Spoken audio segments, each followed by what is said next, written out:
Oh, shit. First breath I took, a life too surreal. Second breath I took was the pivot and strike, finish the kill. Influenced by might, with every sentence reveal. I won't pay back, fuck the dollar bill. Remain calm as the pressure build. Gotta endure until I let this pump whistle at my foes in memory of Emmett Till. I only live to do my master's will. I.S.U.P.K, motherfucker. Ain't no cowards on this battlefield. Gone astray but made greater. In my return, left to my mistakes. Every error was a lesson learned. Now I don't move, let's it get approved. Won't take a step till it get confirmed. Arm and tape, it was made for our sakes. March like a tank, one step will make the ground shake. My people sick in their head, Lord, let this truth spread like an outbreak and bring hell at them crackers can't escape. Nowhere to run, nowhere to hide. I want payback for the scars in the slave memoirs. Till Christ arrive, I can't let it slide. Ignore the lies, the only free will that's before your eyes. It's life or death, nigga, you decide. This heaven was made for me and my fellow. I patiently wait with my eyes on the sparrow. And I pull the trigger while my lips kiss the barrel. Before I ever let a white bitch do me like Othello. I want out this wicked life like Romello. By any means, this devil pulling strings like Geppetto. Lay hold on this brotherhood, I swear I never let go. And fuck that silver spoon, got too much love for the ghetto. Till the score settle with EB, I die for the cause. Just to hear them angels applaud. And I'm true by every word I say. Cause I know my victory on the way. You want it? Nigga, walk this way. This life may be hard, but I can't give up. On my nigga hard, and I won't give up. And could you tell me about this hard that you feel so much? And why you look so tough? Real, I be walking with the makers. Oh, I can't be hard, but I can't give up. Get to know everyone. You're more than welcome to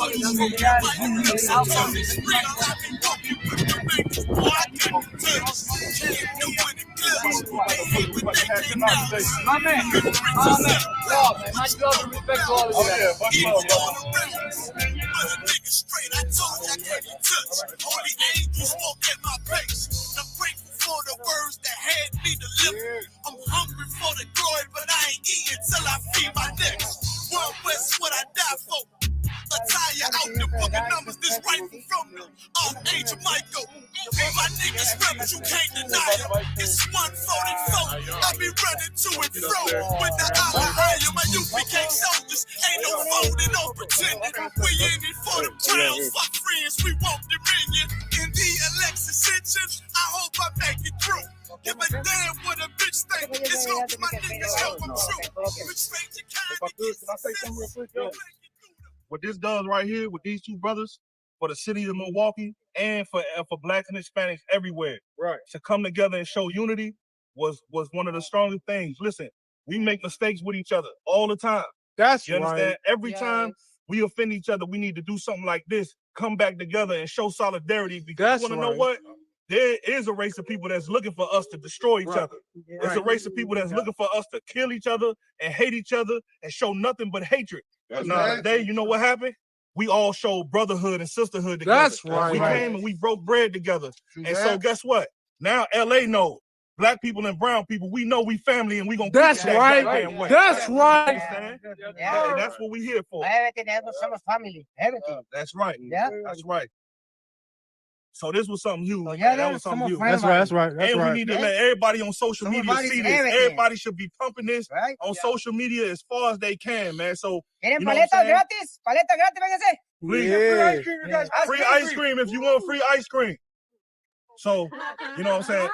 What I can say is this, man. Hey, acá. Oh, right there. Hey, look, ¿Hay man. paleta gratis? What my man said? You want to say something? Quedan 7 gratis, véngase. Quedan 7 ya gratis. Because what I want to say is, look, under Commander General Yahanna, the I.S.U.P.K, the Israelite school, the U.P.K, we came together with these brothers right here, and we came together with the original Black Panther Party. And That's right.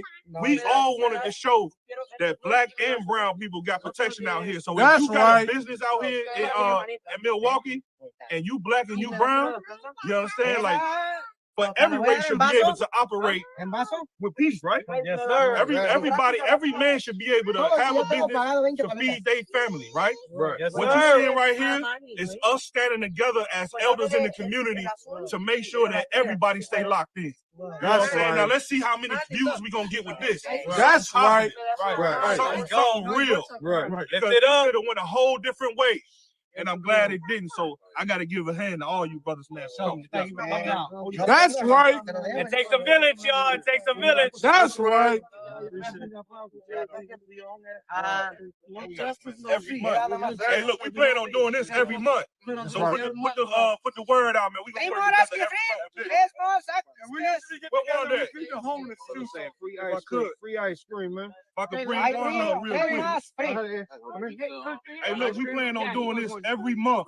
So we're gonna get together, we're gonna chop it up, we're gonna make sure we do this because this right here is a great momentum to push peace in every city that we That's right. Black and Hispanic coming together, man. That's a crazy thing. Imagine that. You know what I'm saying? They don't want it. They don't want it, so we gotta give it to them. That's We right. gotta give it to them. Yeah. I gotta go to different hoods. Way down in the hoods where they say we won't be at. Right. We gotta go there and show our face. That's right. Yeah. Let them know that we are somebody. That we here for the people. Man, right, man. So again, man, we appreciate everybody. Support this brother business. We brought her art out today, and we're gonna keep finding it out. There we go. We gonna keep It's real, I be walking with them angels, boy, I can't be hard, but I can't give up.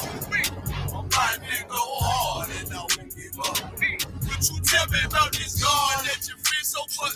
And why you look so tough? It's real, I be walking with them angels, boy, I can't be touched.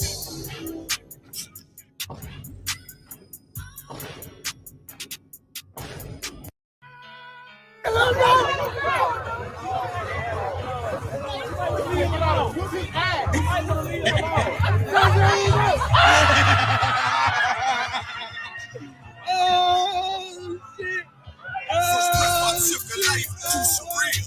Second breath I took was the pivot and strike. Finish the deal. Influenced by might with every sickness reveal. I won't pay back, fuck a dollar bill. Remain calm as the pressure build. Gotta endure until I let this pump whistle at my foes in memory of Emmett Till. I only live to do my master's will. It's I.S.U.P.K, motherfucker. Ain't no cowards on this battlefield. Gone astray but made greater. In my return, left to my mistakes. Every error was a lesson learned. Now I don't move, let's it get approved. Won't take a step till it get confirmed. Armed and tape, it was made for our sakes. March like a tank. One step will make the ground shake. My people sick in their head, Lord, let this truth spread like an outbreak and bring hell at them crackers can't escape. Nowhere to run, nowhere to hide. I want payback for the scars in the slave memoirs. Till Christ arrived, I can't let it slide. Ignore the lies. The only free will that's before your eyes. It's life or death, nigga, you decide. This heaven was made for me and my fellow. I patiently wait with my eyes on the sparrow. And I pull the trigger while my lips kiss the barrel. Before I ever let a white bitch do me like Othello. I want out this wicked life like Romello. By any means, this devil pulling strings like Geppetto. Lay hold on this brotherhood. I swear I never let go. And fuck that silver spoon, got too much love for the dead. Till the score settle with need be, I die for the cause. Just to hear them angels applaud. And I'm true by every word I say. Cause I know my victory on the way. You want it? Nigga, walk this way. This life may be hard, but I can't give up. On my nigga hard, and I won't give up. And could you tell me about this God that you feel so much? And why you look so good? It's real, I be walking with them angels. Boy, I can't be hard, but I can't give up. On my nigga hard. Get to know You know, you're more than welcome to come get out of here. I'll come.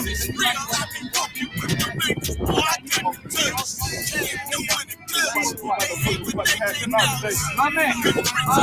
Wow, man. Much love and respect to all of you. Yeah, much love, brother.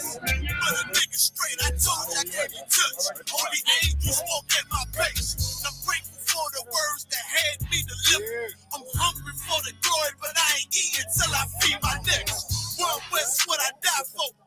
Attire out the book of numbers, this rifle from the Archangel Michael. My niggas rebels, you can't deny it. It's 144. I be running to and fro with the I.S.U.P.K. My U.P.K. soldiers ain't no folding, no pretending. We in it for the crowns, fuck friends, we want dominion. In the election ascension, I hope I make it through. Give a damn what a bitch think. It's long as my niggas help them true. Betray your kind. Can I say something real quick, yo? What this does right here with these two brothers, for the city of Milwaukee and for Blacks and Hispanics everywhere, right, to come together and show unity was one of the strongest things. Listen, we make mistakes with each other all the time. That's you understand? right. Every time we offend each other, we need to do something like this, come back together and show solidarity, because you want to know what? There is a race of people that's looking for us to destroy each other. There's a race of people that's looking for us to kill each other and hate each other and show nothing but hatred. Now today, you know what happened? We all showed brotherhood and sisterhood together. That's right. We came and we broke bread together. And so guess what? Now LA knows. Black people and brown people, we know we family and we gonna keep it that goddamn way. That's right. And that's what we here for. Somos family. Everything. That's right. Yeah. That's right. So this was something huge. Yeah, that was something huge. That's right. That's right. That's and right. we need to let everybody on social media see this. Everything. Everybody should be pumping this on social media as far as they can, man. So ¿Quieren you know what I'm paletas saying? gratis? Paletas gratis, véngase. Please. Yeah. Free ice cream, you guys. Free ice cream if you want free ice cream. So, you know what I'm saying? Paletas gratis. What I can say is this, man. Hey, acá. Oh, right there, right there. Hey, look, Hay man. paleta gratis. What my man said. You want to say Sí, something? quedan 7 gratis, véngase. Quedan 7 ya gratis.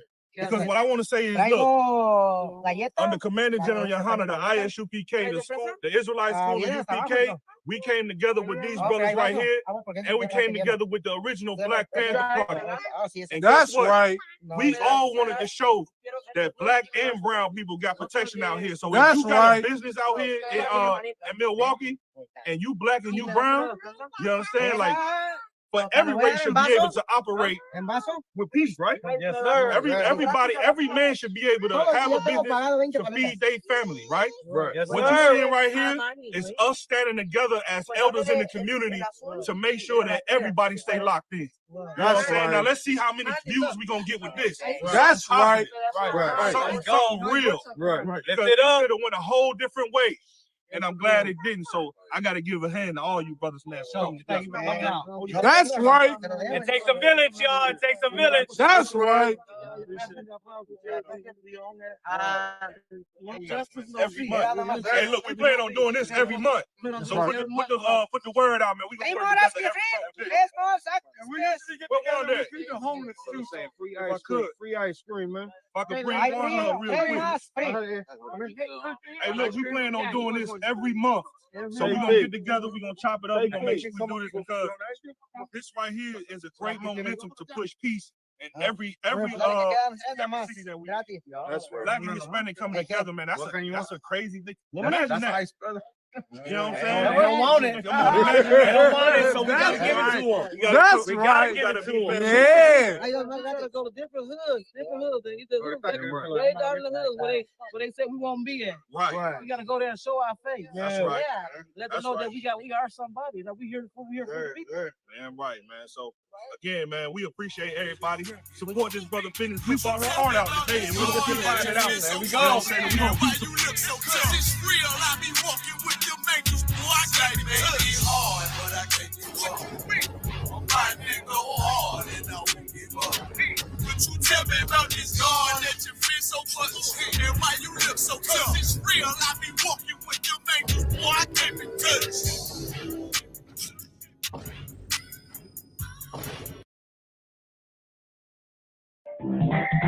Purple is the color of many pretty things. Come alive like.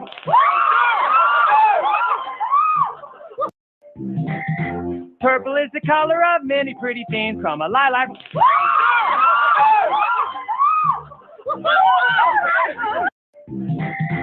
Purple is the color of many pretty things from a lilac.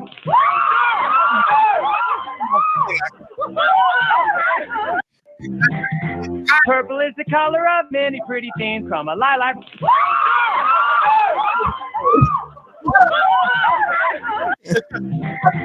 Purple is the color of many pretty things from a lilac.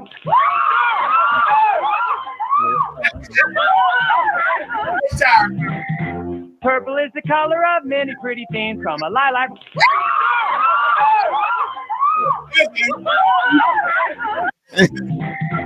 Purple is the color of many pretty things from a lilac.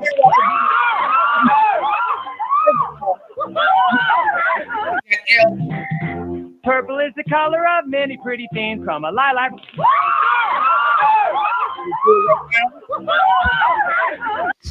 I thought we played the intro. My apologies. we didn't play the intro just now, everyone. We'll play it later. Clap it up right here. That's right. We're gonna get it on here, man. Stand by for Commanding General Yahanna. We here with Officer Marah, Officer Yediah. What's your name, huh? Officer Shamar. Say it again. Officer Shabar. Officer Ibad. Trooper Nubba. We're getting it on tonight. We're one west to the heavens. Everybody understands that. That video about those crayons, Yediah, I just love that. Huh? It is just so funny. It's so funny, one, because it mocks the IUIC. I'm sorry. It mocks the IUIC, which is my pleasure. And then just by mistake, it also mocks other Israelite groups. When he turns around with the stun gun to all the other pretty colors, he mocks every other Israelite group out. And that's just my pleasure, Ak. And I think it's just a wonderful video. Clap it up for mocking the IUIC, Ak. They deserve it. They got it coming. Also, too, man, we're going to go into many stories tonight. Yesterday was Mother's Day. We're going to go into Mother's Day today. We're going to go into the history of Mother's Day, where it comes from. If you celebrated Mother's today, man, type into the chat room, man, and explain your mother's love to us. Explain to me how your mother is your number one girl, how there's no one like her, how she's the only one. Tell me why you are in a monogamous relationship with your mother. Explain it to all of us tonight. Tell all of us why she's your number one girl. There's no one like her. Tell me about the incestuous monogamous relationship you have with your mother. And then tell me how that helps her. How does it benefit your mother? How does it help your mother for you to be in an incestuous monogamous relationship with her? Tell me how that could possibly help her. We'll go into that tonight, all right? We'll also go into other stories. We'll go into what else? The United States Airman that was unalived by the police. This is terrible video we're going to play for you tonight. Horrible video. Hard for me to watch, Yediah. Hard for me to even watch. We're going to play that tonight, brother. This poor brother who gave his heart, who gave his mind to serving his country. And his country unalived him for nothing. And no one went to jail. We're going to go into that tonight. Also, we'll go into the Kendrick Lamar and Drake Battle Royale. We'll go into that tonight. What else, Yediah? I'm missing something. My goodness. We'll go into the teacher who had your daughter braiding his hair. You got no problem with that. You're fine with that, I'm sure, Yediah, right? You don't mind your daughter coming down there and braiding some 40-year-old man's hair when she should be doing her homework. We're going to go into that story tonight. Give back with you. Who's on here? Hold up. Sakan, UPK. I see you, warrior. I see you, Tazaliah. How Shemaz about Shemi Awashai. Monique Carey, I see you also. Shalom, warrior. We're going to go into it tonight. We're going to all the stories. Also, when Commanding General Yahanna gets here tonight, I have a story for you. First of all, shout out to Captain Debar Moth and Officer Ayar out of Milwaukee, Wisconsin. Listen, I'm going to try to tell you a little bit about this amazing event that happened in Milwaukee. But Captain Debar will explain it further when he comes on tonight. We'll have a guest on tonight, Captain Debar Moth, Officer IR, and I.S.U.P.K. Milwaukee. There was a Judite brother in the world that assaulted a Mexican vendor. He assaulted this brother. Officer IR went and found the Mexican vendor, found other brothers who wanted to stand up for the Mexican vendor and the injustice that he received by the hands of a black person, by the hands of a man from the tribe of Judah. Then this black person went and came together with I.S.U.P.K. Milwaukee, with some other brothers from the world, from motorcycle clubs. And they went down there and they apologized to the Mexican brother for the assault that he undertook. At first, the Mexican brothers didn't want to go for it. They didn't want any peace. They didn't want to come together because they were angry, rightfully angry, about what happened to this Mexican brother. Then of course, the I.S.U.P.K. told them who we are. And let me tell all of you something today, and this is something hard for you to understand. The Israelite school of UPK, we don't believe in peace. Peace is for peasants. You understand me? Peace is for peasants. Christians and beggars want peace. The UPK wants war. Right. And that's why we would always forgive a Mexican. Right. That's why we would always forgive a Puerto Rican. That's why we would always forgive a North American Indian, because we want war. And we cannot win this war without the Mexicans. We cannot win this war without the Hispanics. The UPK loves war. Peace is for peasants. We don't believe in peace. What man of honor cares more about peace than he does victory? No man of honor would want peace when he could have glory. We don't believe in peace. Peace is for peasants. We believe in winning a war. And that's why we forgive each other. That's why we believe in brotherhood. That's why we would bend over backwards for our brothers, because we need them to win this war. Mexicans and black people must come together. Hispanics and black people must come together, because death is at the door. And if we don't come together, death will win and life will lose. We forgive each other because we don't believe in peace. We forgive each other because we want war. We're going to explain that to you tonight. We're going to go into that tonight. Captain DeBar will come on right now. Officer Yediah, you choose the story that we start with tonight, all right? Pastor is currently going viral for having a first gentleman. Here we go, you Christians. Christians in the chat room, come on and talk to us tonight. You Christians, there's a pastor, a openly LGBT man. He's a pastor, and he came out with the first gentleman. He went and got a husband, and he made this husband his first gentleman. And he openly came out with it this week. Everybody understands. Let's see the story if you don't mind.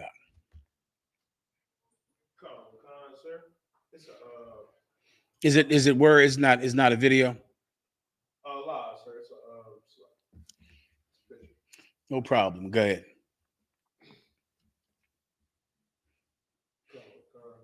He has a picture of the pastor and his first gentleman.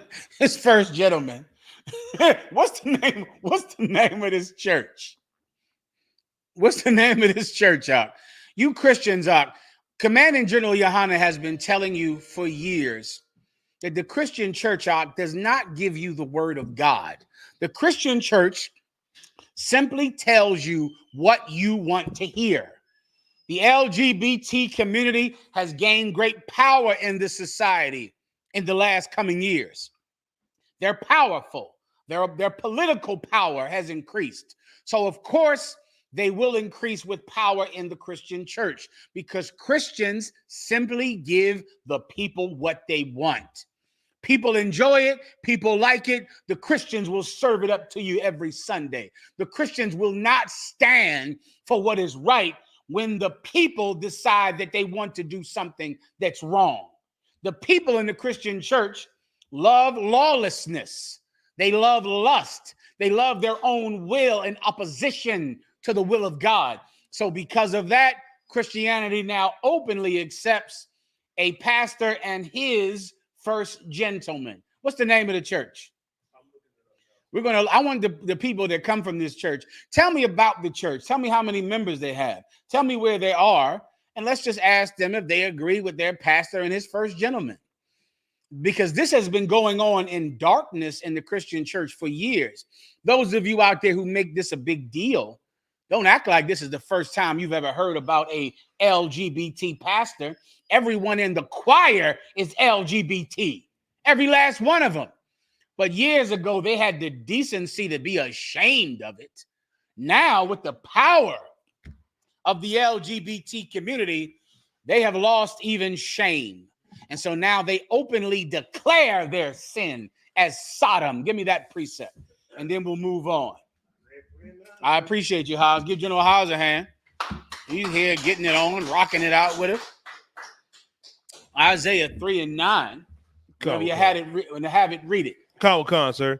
The book of Isaiah, chapter 3 and verse 9. The show of their countenance doeth witness against them. They show of their countenance. Brother, Commanding General Yahanna has known your pastor was gay since 1969. Can I say the word G? I just said the word. I don't want to say that word. But I just want to talk about your pastor, and it's hard to even talk about him without saying that word. It's hard. It's difficult. Your pastor has been showing himself, showing who he is by the look on his face. That's what countenance means. The look on his face. The look every time he talks, he's sending LGBT signals all throughout the internet. When he puts his face on the screen, everybody's GADAR is going off. It's going crazy. Beep, beep, beep. Everybody knows what he is. He showeth on his countenance. Your pastor, let me tell you something that you didn't know about your church. The reason, I'm sorry. Oh, Miami. Boy, oh boy. This church is in Miami. What's the name of the church? Tell me how many people they have in that congregation. Let me tell you something you didn't know about your choir director and about your pastor and about your bishop in your Israelite group. The reason he got the job is because he's an effeminate. How about that, Yediah? That's why he got the job. He got the job for the same reason that people get the job in the music industry. Why do you think certain people in the music industry get a job and certain people don't? It's for the same reason your pastor got this job. Haas. You know, I know in the world, right, I had a great aunt of mine, right? Mm-hmm. And one of my great aunts sat on the board of the church at 39th and Fairmount called the Mount Olivet Baptist Church, right? Mm-hmm. I remember hearing them talking one day. They was trying to hire this new young pastor. And they were debating about hiring him because they wasn't sure if he was going to follow and teach what they wanted him to teach. Not what the scriptures say, but what they wanted him to teach. Mm-hmm. So they had to make sure that they put in the contract what they were going to give him, that if we hire you, you got to teach what we want you to teach. Mm-hmm. You can't teach what you want to teach. Forget about what we want you to teach. And I remember as a kid sitting listening to this, like, are you kidding me? Like, really? He got to teach what you said. I thought he had to teach what the Bible said. Now, what the Bible going to get for what you say? Yeah. It don't matter. You got to teach what they want you to teach. That's your Christian church. That's them. Give him a hand. That's a fact. Yediah, you want to say something? Khan, it's called the Powerhouse Church of Miami. They have over, close to 400 followers on Instagram. In the church. On social media. So that's a small church. Let me tell you, the big ones, your pastor is going to the same nightclub as this guy. They all in the same chat rooms, all dealing with the same illness. This is spread all throughout the Christian church, all throughout the Catholic church. If I was you, man, I would flee from that sin, flee from that lasciviousness. You're a disgrace, you Christians. You go to church with him, you learn from him. You're disgusting. And you're more of a real man than your pastor is, and you know it. You know you're a better man than your pastor. Anyway, let's just keep going. All right, next.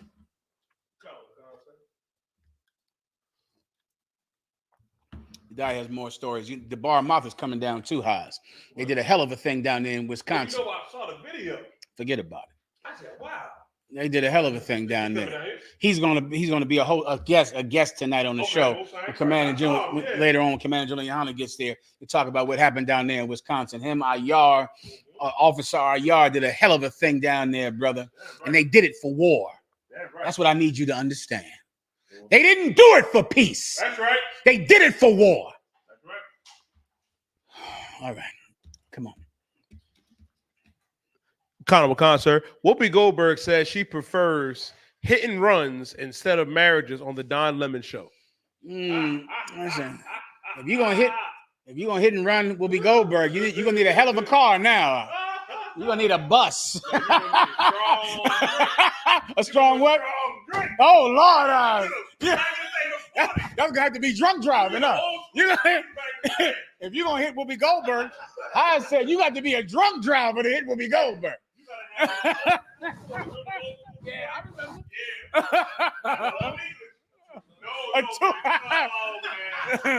St. Ives. Is that one?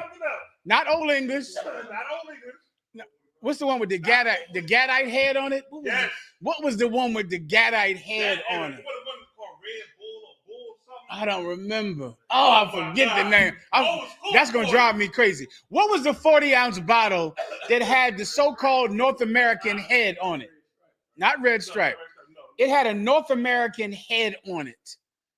Oh, I forget. I don't even remember that. Come on, y'all know y'all. Somebody will tell us in the chat room. Crazy Horse. That was it. That's a drinker. Who said Crazy Horse? That nigga drink too much, y'all. If I may, I can't pronounce the brother's name. Whoever said Crazy Horse, get some help. Go ahead, get tired. If I could, sir, everybody that was born in the 90s, you know, is that it? Yeah, they gonna know what I was talking about to say. What was you gonna say? Break it down. Them Four Locos that came out in 2011. Oh, I heard about that. Four Loco. Salakia. Okay, most Crazy Christ. They telling you right there. Yeah, General. You need one of them old school. You got to sit there and drink it real fast. Put it down, drink it real fast, and go. Okay. That's what brothers doing. Before they have sex with Whoopi Goldberg, they leave the room and take a 40-ounce to the head of Crazy Horse and go back in there and let the Lord be with them. I don't blame you. Listen, do what you got to do. Do what must be done. Well, listen. Why is this a story? Because, of course, on Mother's Day, since we're celebrating Mother's Day out there, this is the kind of behavior that is acceptable from mothers. Yeah. Whoopi Goldberg is someone's mother. Yeah. Can you imagine, Ak? Yeah. Whoopi Goldberg expects flowers today and candy while she tells the world she likes to have one-night stands. Thanks, Mom. Thanks, Mom. Thanks for telling all my friends at school that my mother likes to get run in and run off on. Thanks, Mom. Here's your flowers. This is not acceptable if you're a mom. No. If you're a mom. No. On Mother's Day, instead of waiting for flowers, why don't you use this day? If you must have it, if you must worship this false holiday, this Greco-Roman pagan holiday, why don't mothers use it for an excuse to be better mothers? Why is this holiday just a day for you to be celebrated no matter how terrible you are as a mother? Why don't you say it's Mother's Day? All right, you know what? I'm not going to tell the world how I like men to run up in me and leave me because it might embarrass my child. It might make shame. Maybe I don't want to have an OnlyFans so my son can go to school and get laughed to hell. I don't know this about kids today because kids today are much more kind than they were when we were kids. But if I was a child and your mother had an OnlyFans account, brother, you were getting the business from me. Oh, yeah.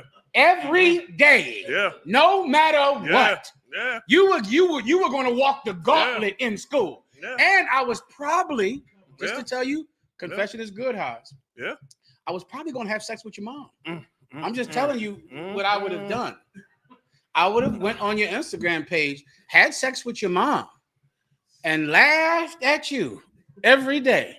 I come in there, yeah, I heard you in there playing video games last night. You was in there playing video games. I heard you. I was tearing up your mom. I was putting hell on your mom. I heard you in there playing video games. Nigga, I got next. Let me get when I get done, I'm gonna come in the room and play you in that John Madden. Is that the game we used to play? Yep. The Madden back in the day. I'm gonna play you in Madden after I get done tying fire to your mama's tail. And General, you know what? Go Even ahead. if cats who didn't do it, they lied about it just to make you. Just They because of what gonna happened. still say they They did still gonna say they did it no matter what, because of what's being shown out there, man. Like that's you know what? I remember watching this one skit, and it was what's that Edomite that Kanye married? He in love with Kim Kardashian. Okay, Kardashian, right? And you know that tape of her and that cat that tore out the frame was out, right? And she was in her room with I guess her people or whatever, and her son came in there crying. So, Mommy, they went in there while he playing video games. The tape came up while he was playing the video games. Who are we talking about? Kim Kardashian. Kim Kardashian's Kanye West's children. Yes, one of his kids. Seeing the tape of her getting her stuff dug out while he playing the video game. No. And then she gonna come in and crying about what happened. It's too late. Now you done already portrayed yourself as being that kind of a woman and put yourself out there. Now your kids they know about it. That's so sad. You Listen, understand? how are them Like- kids supposed to get right? Somebody gonna come to school tomorrow and say, "Smell my fingers." That's your mom. It's still funny to me today. Cause I wasn't a good person. Did I mention that? I'm trying now, but we all fall short. All have sinned. Huh? All have sinned. Smell my fingers. That's your mom. And then I'll say, we all have sinned. Like it's Come on, we can't be like that as a people. We've got to be better as a people, you know. Come on, what do you want to say? If I could, sir, I'm a lot like you, General Muhammad. Because I see the young brother in the hallway, be like, "Yeah, see me one more time, warrior." You call him warrior, even coming out the bathroom. Oh Lord, mothers out there, listen. I know you love your children. But just like loving a man, you don't know how to love your children. Yeah. You don't know. You love your children with the emotion of love. But that love doesn't make you spare your child shame and embarrassment by the lifestyle you lead. Whoopi Goldberg came out today and she loves to get run in and hit and run, which is another way of saying one night stands. Go ahead and read the rest of it, please. And you know, women today, right? They think that when they way out there hitting and running, they think because they don't tell their kids. Say if they broke up with their kid's father, right? And they dating, and they don't tell their kids. They doing something about hiding from their kids. Whether you tell them or not, you still are an adulteress. You're a harlot. You're a whore.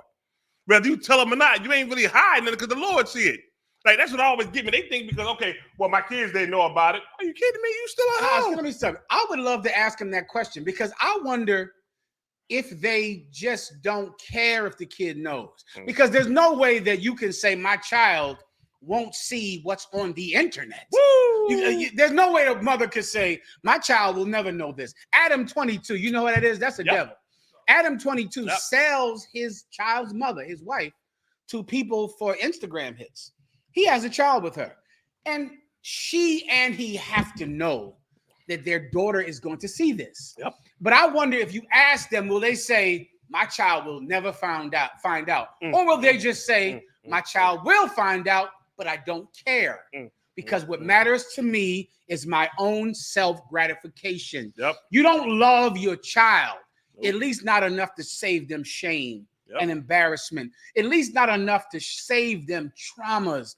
And let me tell you dummies out there, you stupid men and women, as a parent, your number one job above all others is to spare your child as much trauma as you can. That's right. If I could crystallize parenthood, it's this. How can I stop my children from getting as many traumas as they could get if I don't? You can't stop. There are traumas that are out of your control as a parent. So you prepare your son for that. Young man, you're going to get into a fight in school. I can't stop that.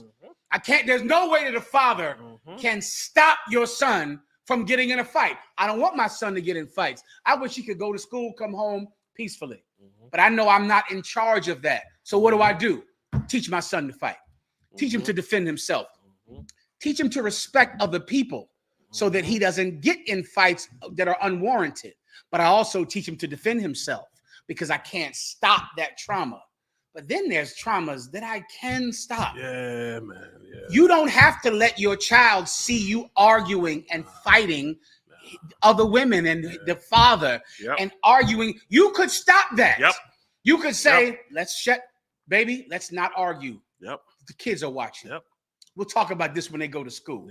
We'll talk about this when they go to sleep. We'll talk about this in the car. We'll do something so the kids don't see us arguing. The children shouldn't see you gathering up your clothes in trash bags, leaving the house. The child is looking at the father going, is my family over? Daddy is leaving with all his things. Daddy is packing up all his things. You don't have to let the child see that. The child does not have to see that you have sex with random men. You could stop that. You don't have to give that child that trauma. If you loved your children, you would spare them the traumas that you control. Everybody understands. General, Let me, please, if I could, General, before you go, if I could, right quick. You know, I'm going to say this, y'all, and this is personal, but I'm going to share this because I think this is on topic, right? One day as a kid, I walked in the bedroom, my parents' bedroom. And I don't think they heard me. My pop was terrified of my mom. Yikes. I said, good God Almighty. I saw it. I'm looking like I'm stuck. Like he had on the windowsill. And I'm like, oh, Lord. But, okay, this is why this came up. And I'm going to bring it up to you. Go ahead. I would see my mom in the streets. My mom was tall and she was light-skinned. She had long legs. And everybody was trying to holler at her. And I remember seeing everybody trying to holler at her. And she gave nobody no play. Not even a second look. It didn't even affect her. You understand what I'm saying? Cats trying to holler the whole nine, and it would be like nothing. You understand what I'm saying? And as a kid, I remember thinking like, damn, that's my mom. Yeah. I would look at him like, yeah, mom, I'm gonna tell my pop when you better cut it out. You know what I mean? But I felt like something by seeing that. And nobody can talk to my mother. One time we had a family function, and this cat was trying to talk to my mom. I don't know what he must have been drunk because he did it like he did some shit in front of my pop. To my mom, and my pop looked at him, and he pulled out his blade real fast. I mean, it was like quick, and he was going for his neck. My mom lightly touched his arm, and it missed the neck by an inch. Yikes! I said, "Oh shit!" Then everybody hopped up. Oh my God! It's something.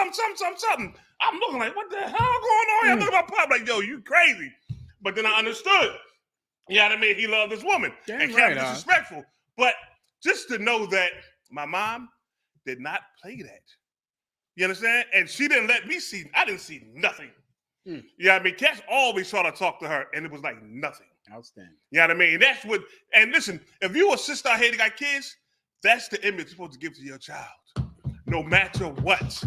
Like how GEN.YAHANNA is saying it, you ain't supposed to be giving your child all these images and stuff on TV and all different things, man. No, give them the image that you really are somebody. Damn right.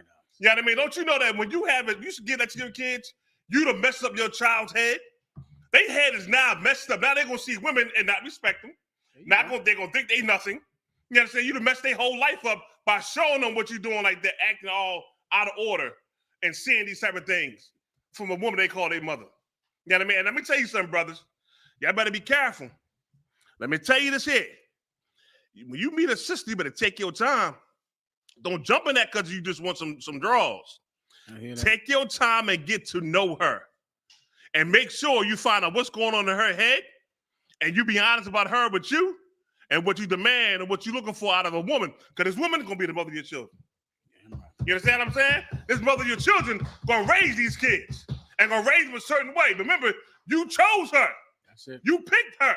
So if you're going to pick her, make sure she's going to do the things right to show your kids how to be.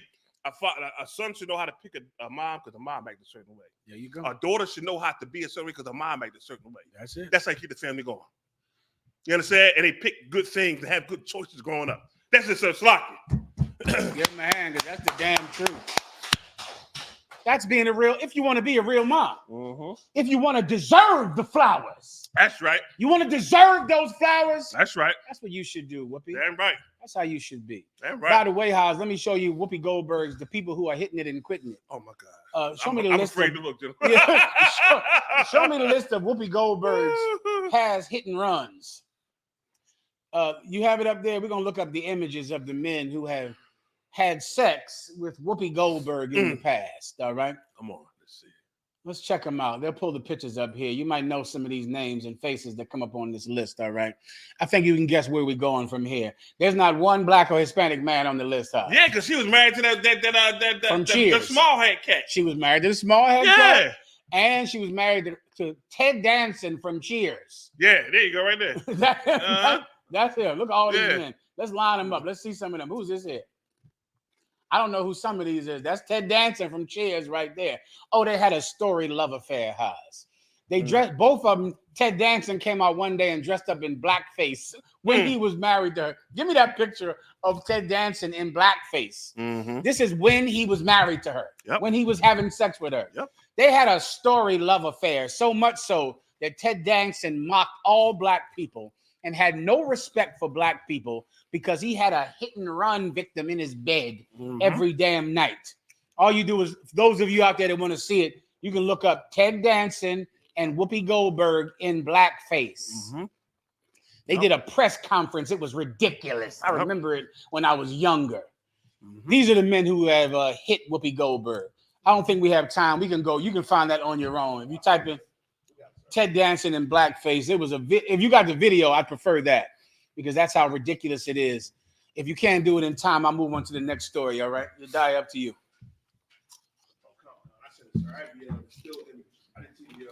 You didn't see it. There's a whole. They did a press conference. They did a. There's some other ones. House. Who are these people here? All these people. That's all them lined up. Wow. All these cats all lined up to Whoopi Goldberg. Happy Mother's Day, y'all. Hey, Happy Mother's Day, Whoopi. That cat right there was an actor. And you got to put on screen so they can see it. So look at the eyes. That's it right there. They did a press conference. This is her husband. This is one of the men who hit and run Whoopi Goldberg. When you get a chance, all right. One of the cats that hit and run Whoopi Goldberg. He's up on. I might not have time to do it. It may take a minute, all right. Okay, go ahead. Wow.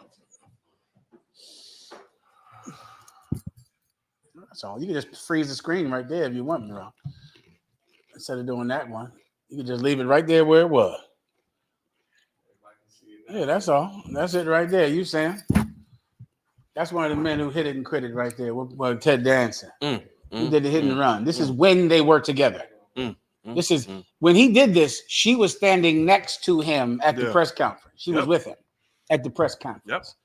Happy Mother's Day, Whoopi. There you go. All right, next story.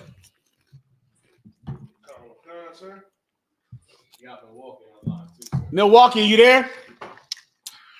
It was 9:51. Damn. I didn't realize what time it is. Sir, can you hear us? Okay. Just stand by for a second. Stand by, Milwaukee, for Command and General Yohanna, all right? Let's do the next story. Go ahead. Colonel Wakan, sir. Colonel Wakan. It says Virginia School Board votes to restore names of 2 Confederate leaders to 2 schools. This is an excellent story right now, House, because of the tremendous voting push that happened a few years ago to rename all of the Confederate named schools so that to erase racism from the South. Guess what, House?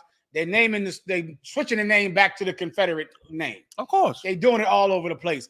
I don't know why you idiots vote. Listen, Junior, I was thinking the same thing. So I was saying, like, what y'all getting mad for? Of this? Like, why y'all getting mad? This is their country. Let them do what they want to do. They showing you, Junior, they showing us back to back to back. No matter how much you try to be inclusive, you are not inclusive. They're gonna do what they want. I mean, do you have 50 years of energy to switch the name of a school in Alabama just for the name to switch the school, just for the school to switch the name back 3 years later? How much energy do you have? Wouldn't your time have been better spent building your family, building your people, building your self-esteem, building bonds with your own nation. You're going to march and go crazy over the name of Robert E. Lee High School just for them to switch the name back in 2 years. That's what you protesters better understand. Oh, you're protesting us. They out there protesting this shit. The officer down there in New York told me on his slavery, they kidnapped his co-worker. Kidnapped the security guard. That's happened last week or 2 weeks ago in New York. Kidnapped the people. Occupying colleges all over the country. Oh, they're so mad and they're protesting. And they believe that voting for Trump or voting for Biden will change the political landscape of America. It does not work. It is time ill spent, spent in politics. It does not work. It is like a football game. It's like devoting your life to watching the Lakers, watching the Sixers. Sometimes they win. Sometimes they lose. How much of yourself are you going to devote to this meaningless game? You're watching it. Let me tell you something. It's just like politics. I don't know if they know this, Haas.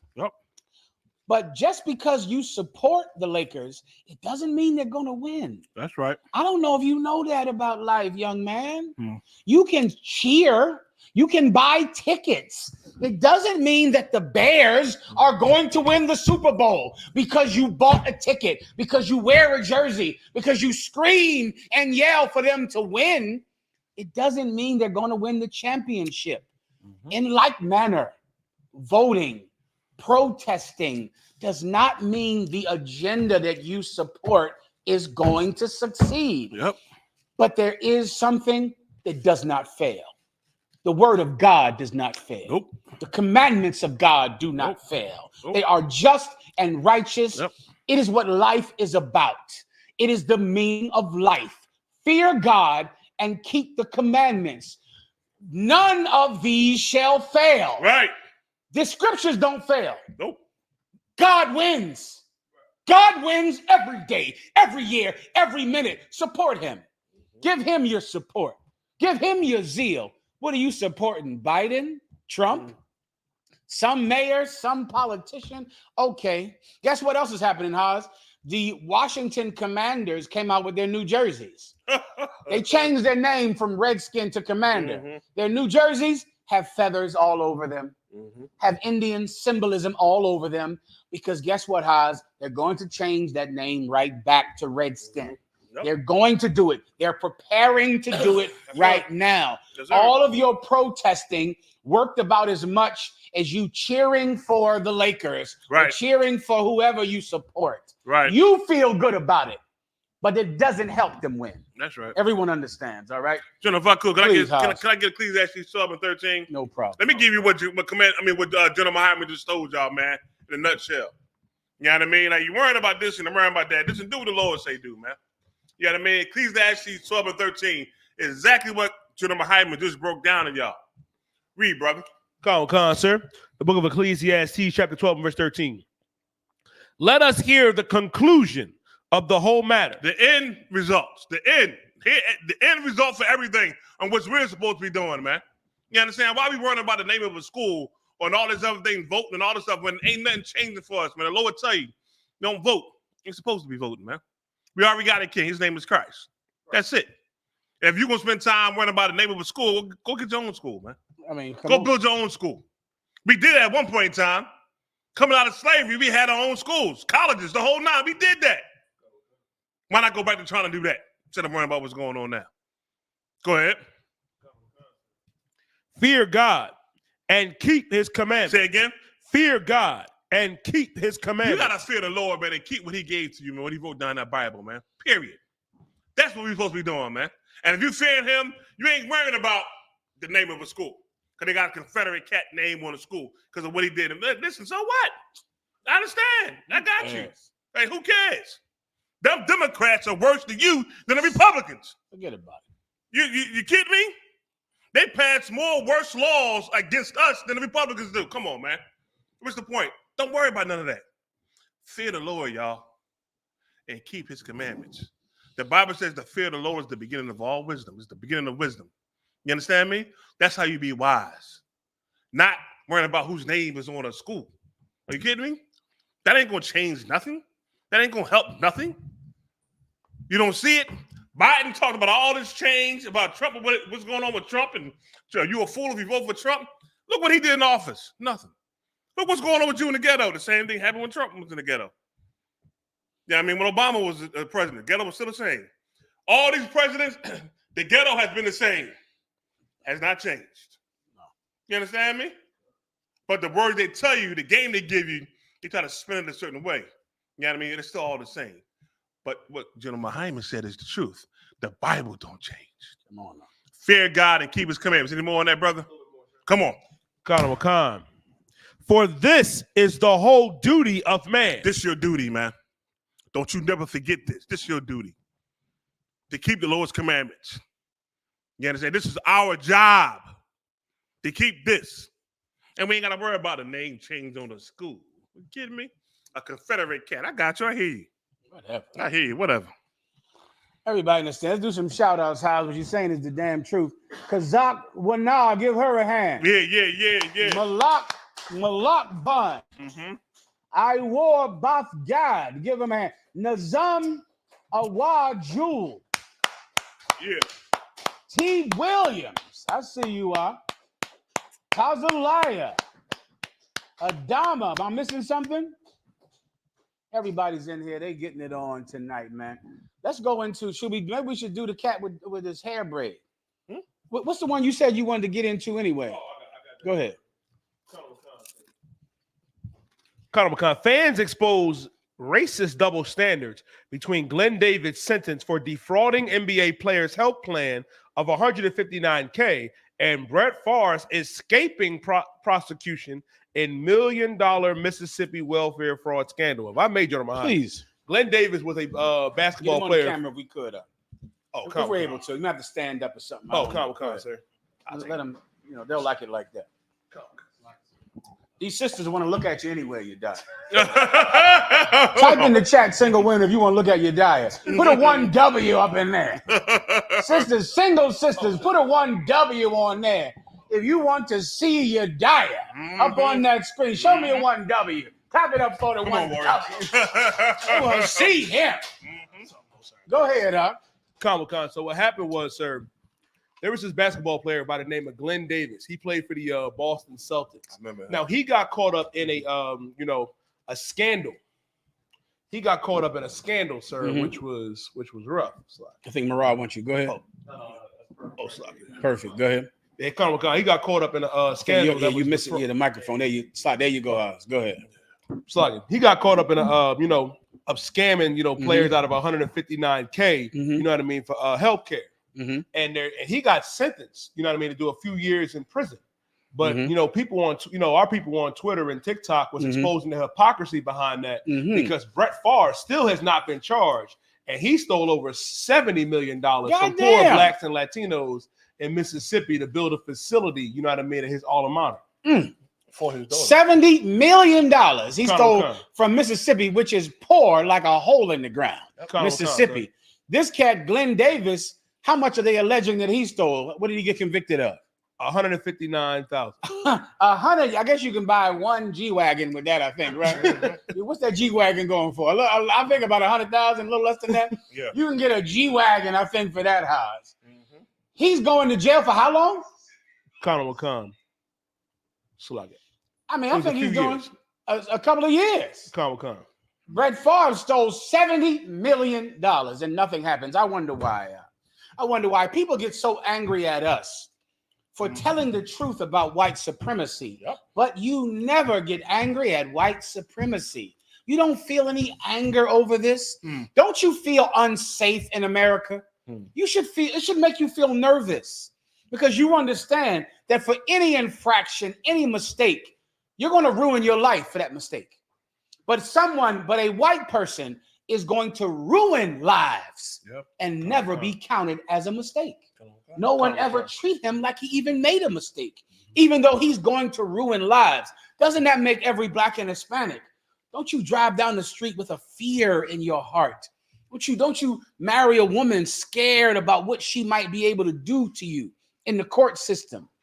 When you have a child, Instead of being happy, don't you worry about now, what does this child mean? Will I go to jail because of this child? You see what happened with Brian Unite.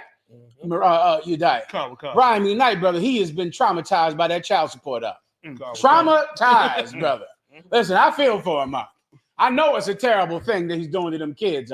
But that court system will make you hate the child. You don't know what to do with the emotions. You would like to, white people used to light up cigars when they got a woman pregnant. They'd be lighting cigars, being happy, congratulating everybody. If a brother has a baby, your brain goes to, oh my God, I'm going to lose everything. I'm going to jail. I'm going to lose my job. You're going to lose your job because you don't have money, and then you'll lose the job and not have money. Yep. You're going to lose your driver's license that you need to Uber because you don't have enough money, and now you need to Uber. It's like your life is over. Yep. And that's what you think. Brian McKnight has, he hates his kids. He wouldn't, I think he named other kids, he did some crazy naming with the kids. Where he stripped the kids of their names, gave them to kids he had with a heathen. He's traumatized. It happens. That's why you sisters should not use this evil court system against your husband. Yep. The husband is going to hate the children. Yep. Well, this is what happened to Glenn Davis. He's going to go to jail for years for the cost of a G-Wagon. Yep. You cannot get a Maybach with no $151,000. You die. You can't get that out. You're going to get you a G-Wagon. I think that's about what the cost is. Marah, go ahead. Slocker, so if I may, what you're bringing out is so heavy because not only can you might just get a good lawyer with that $151,000. I forgot about that, but also, I may, just like you said, this brother, he stole $151,000, whatever they said, compared to 70 million. We went to jail over bags of weed and bags of crack cocaine. The Delaware River for $5. Yeah. Just for them to make it legal later. So like, that don't even matter. You go to jail for a nick. For a nick, you're going to jail. Listen, this is how bad it is. You're going to jail for the aroma of weed. For the cop smelling weed, you're going to jail because of the aroma in the air. Brett Favre stole $70 million. It makes you feel unsafe. It should make you feel unsafe because you're not safe. Don't get mad at Commanding General Yahanna for speaking against white supremacy. Get mad at white supremacy. That's right. Everybody understands. Morale. So like I said, if I may, just if I could, I don't know if anybody remembers this story that we covered. Remember the $2 billion worth of cocaine that was found on the Delaware River? Go ahead. I forgot. No one went to jail. Not a soul. You cannot have a bag of weed on you. You going? I just wanted to bring that out. That's the same white supremacy. We don't even know who got arrested. It's an amazing thing. We're gonna move on for the story. Let's keep going. You got it. Khan, sir. Teacher's viral TikTok video showing his students removing his braids in classroom sparks discourse. Let me tell you about this story if I could, you die. Now I saw this on my phone, right? And I saw it was controversial. This is what I thought. I thought it was controversial because I thought it was a brother letting all of his ribs do his hair at the same time. That's what I thought. I said, oh, everybody must be talking about this because this brother has all of his wives braiding his hair. It wasn't until Tazariak that I found out these were children and he was their teacher. I didn't even know until Captain Tazariak told me. These are someone's children, their daughters. And this cat has these kids braiding his hair. Mothers out there, because it's Mother's Day. Happy Mother's Day, y'all.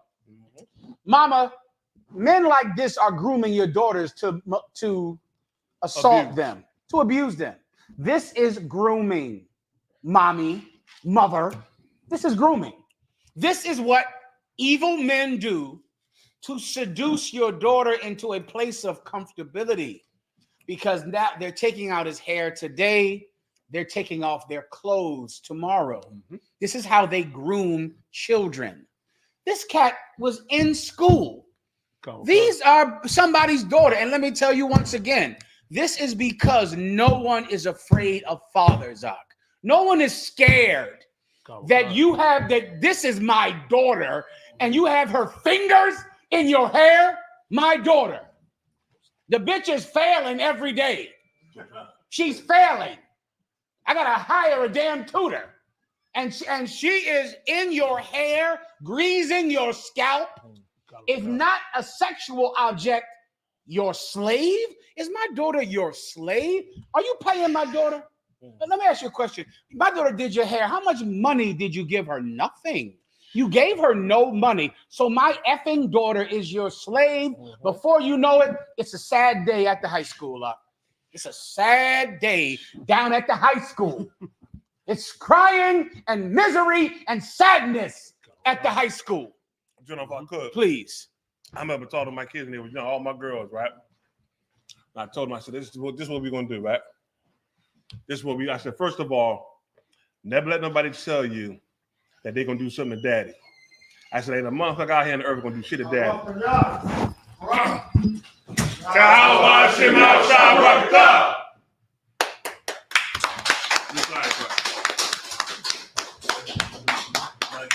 Yes, sir. Please come on. Come on. Please be seated. Commander General Yahanna here. Clap it up for him. Damn right. We were just doing a story about the hair braid. Captain DeBar is waiting online to talk about an incident that they did an amazing work with out there in Wisconsin. He's standing by whenever you're ready, sir. Right now that he's doing the hair braiding story. Please. Oh, sorry. No, you good. No. Oh, yeah. So I was saying this here. I had to tell my daughters, right? Listen, if somebody said this is what we're not going to do. You ain't going to be hugging everybody. You ain't going to be sitting on nobody's lap. I don't care if it's uncle so-and-so or cousin something. You don't sit on nobody's lap. You understand me? I don't play that. I ain't playing that. You know what I mean? Nobody touch you inappropriately and all that. I had to set the groundwork, and I had to tell my daughters, don't be afraid they say something going to happen to me. I said, you know your daddy, right? They said, yeah. I said, ain't a damn thing going to happen to me. I'm trying to tell you right now, ain't nobody going to touch me. I'm going to touch them. You understand me? And I had to let them know that it's okay to come tell me. Well, one day something happened to one of my daughters. She came and told me. All right. Boy, I made a phone call and said, I'm on my way. I got about 2 or 3 phone calls. I'm getting my car. I'm heading. I'm coming. Well, listen, we take care. We don't do that and something, and this, that, and other, and all that kind of stuff. I had to catch myself, breathe. I said, okay. It's all right. I said, let me explain this to you. If this ever happens again, I'm not going to answer nobody's call. All you're going to do is you're just going to see me. And when you see me, it's going to be a problem. I'm just telling you right now. All right? I'm going to leave it at that. You know what I mean? And then I had to have a long talk with my daughter. You know what I mean? Got her straight. Got her good. You know what I mean? Because she knew I was on my way too. You know what I mean? I don't play that, man. You got to teach your kids these things, man. If they don't know, they're going to think some things are okay. But you got to tell your daughters this here, man. You understand what I'm saying? And tell your sons too as well. Because I was like, I'm going to chastise my boys. Because like, what the hell was y'all at? How come why I got to get the call? You should have called me, Daddy. We had to do something to somebody. And they did something. I shouldn't even get the call, but that was like, I had to deal with it. But I taught my kids that. I had to tell them that all the time. Hey, don't be afraid. You know what I mean? Nobody touch you. Don't sit nobody's lap. Yeah. Some have you come tell me. That's it. There ain't nobody going to do nothing to me. Don't worry about that. There's an old other side of your pop that y'all just don't know about. This, something happened, come tell me. Like how General Muhammad says it'll be a sad day at school. Listen, I'm just trying to tell you. You understand? But you got to be able to tell your kids that, man. Tell your kids that, man, so they'll know. They'll know what's acceptable, what's not acceptable. All right? So they don't get, listen, there are predators out here who will prey on them. You understand me? You got to tell them and teach them. All right? That's it, sir. You're dying. If I could, sir, what's so heavy about what you're saying, he had a previous incident with the same girls. Huh? Captain Cesario put out that there was a previous video that he had some of his female students painting his nails. Cesario showed me that. Like, he's sitting down there like at the manicurist, and these girls are painting his nails at this school, not doing homework. And then Cesario said, this is after school, not going home, not getting on that homework, not getting ready to pass that standardized test, but at the school painting their teacher's nails and braiding his hair for free. Now, if you don't believe that this man is sick, sir, we have a video. He got fired. The backlash came up, And listen, and just like those sexual deviants, this is something I've always noticed about sexual deviants. I don't quite understand it. I always ask you about these questions, things I don't get, right? They need to tell people. It's something I've noticed, but I don't know why, but I do notice they have to in some way tell you. It's like a need almost to say that I don't get. I don't understand, please. Most not correct. I heard about this story. As soon as I saw it, I could tell what it is. That what it is simply this. That, well, first of all, to answer your question, sexual deviants a lot of times need to perform. And the reason they need to perform is because the reason they're sexual deviant is because they themselves, in many cases, have been molested. And so now, after being molested as a child, they grow up with an extremely low self-esteem. And then once they go back into molesting children, they become, like it becomes a reality that that's what they are. And once they face that reality and see themselves as that filthy, then they need to perform to raise their self-esteem. Now, I'm going to tell you something, too. There's another video of this guy out, Yeah, there's another video of him out totally dressed up with all kinds of different fingernails. He's a total bug out with all kinds of paint on his face. Sister found the video and put it out. I'm not sure exactly where it is. You have it? We have it. Oh, pull the other video. And let me tell you something else, too, in the black community. And this is, and I'll say something else after. The black community has done a good job at making homosexuality something wrong and evil. And as a result, homosexuals have had to get creative. Like all this is a homosexual man. That's all this is. This is nothing, this ain't nothing strange. He's just a LGBT man, and he's finding a creative way to perform as an LGBT man. You understand? And he knows that straight men, what do straight men love? Women. So that's what he does. He goes and gets these women around him to promote himself, but really he's after a man. He's no different than, what's the name of the guy that just went to jail for all them years for having them women in the woods? Nature Boy. Right. They the same. These are gay men who can't come to terms with living a effeminate life. So they turn around and try to stay semi-masculine because they know how wrong it is, but still live a homosexual's life. And if I could just add something else to it, this is so why, and Yedai, give me the scriptures on sodomy. And this is so why it's so important for men to be masculine. If you're a man that has children in your house, you have to be masculine. No matter how much that woman may try to beat you down, you got to be masculine, because that masculine image is what your son and your daughter, and more important even than your son, more important than your son, your daughter has to see that the type of man that she's to get is a masculine man. That's right. You got to be a man in the house. You got to be, when you got to get loud, you got to get loud. When you got to put your foot down, or you got to do it. And you got to do it because that's going to make your daughter want that type of man. And her wanting that type of man will not sit there and paint this guy's nails. Yeah. She'll look at him as strange because he ain't like my dad. That's right. My dad don't do that. Like, she going to say to herself, nah, my dad, he don't do that. He weird. Other girls who never grew up with no dad, whose mother was masculine, will see this brother as just a nice guy because she don't know her mother is acting like a man. And there is no man to represent the man. And our influence on our kids, now that we coming up into the truth and we getting in later years and we getting on the internet, we are really finding out so much more about all the things that went wrong with us as kids, and finding out how important it is that every little nuanced thing in your child's life has an effect on your child.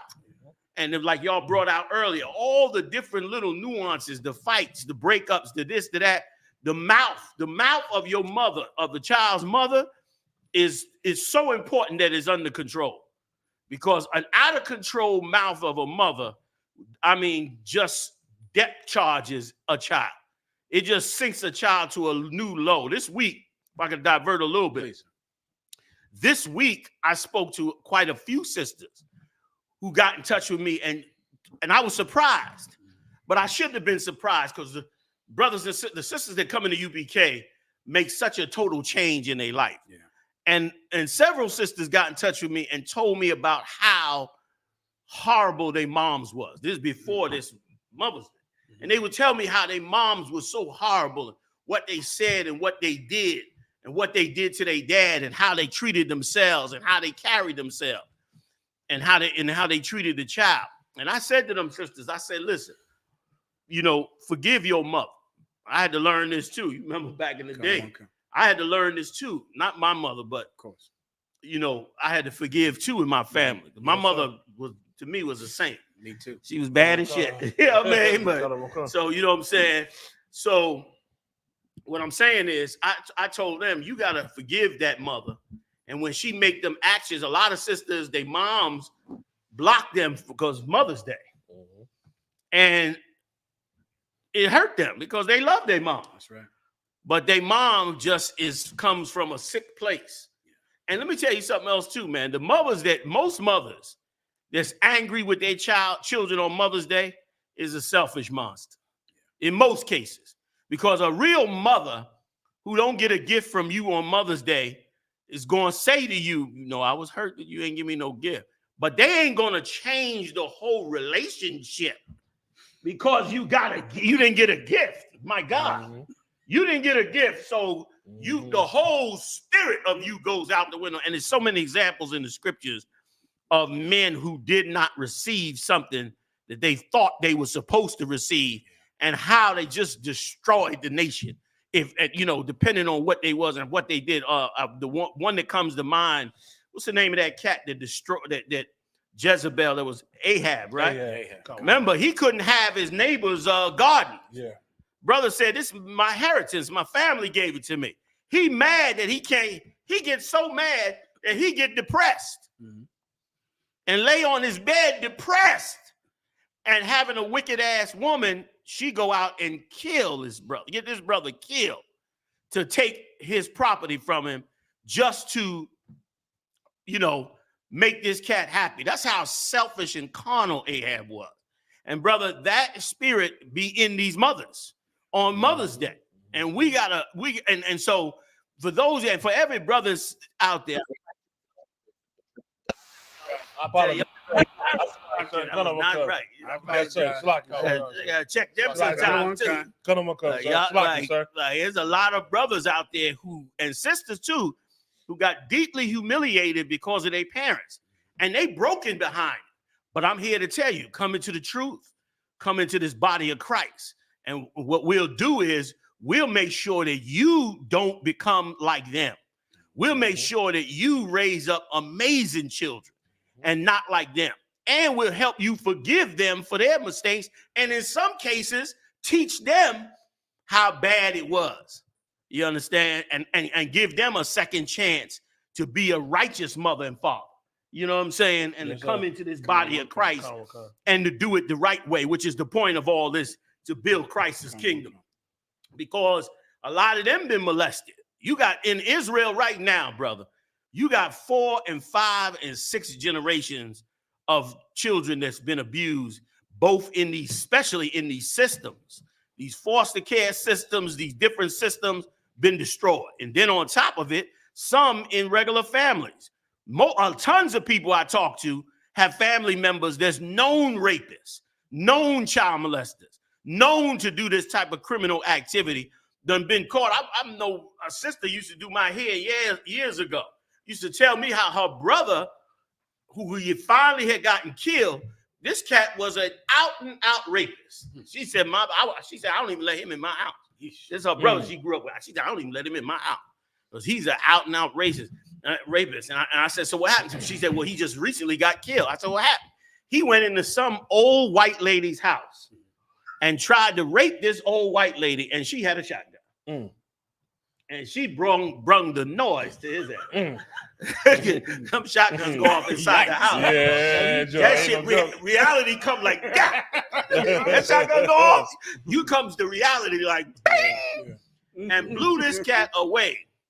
But he had already been raped. I mean, and the kind of rapist, he would attack women up and just beat them half to death, and then rape them, and then just leave.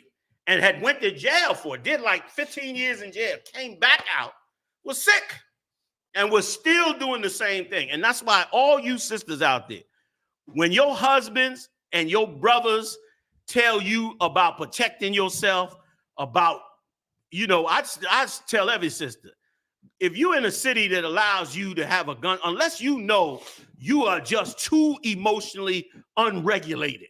If you are, then ignore what I'm about to say.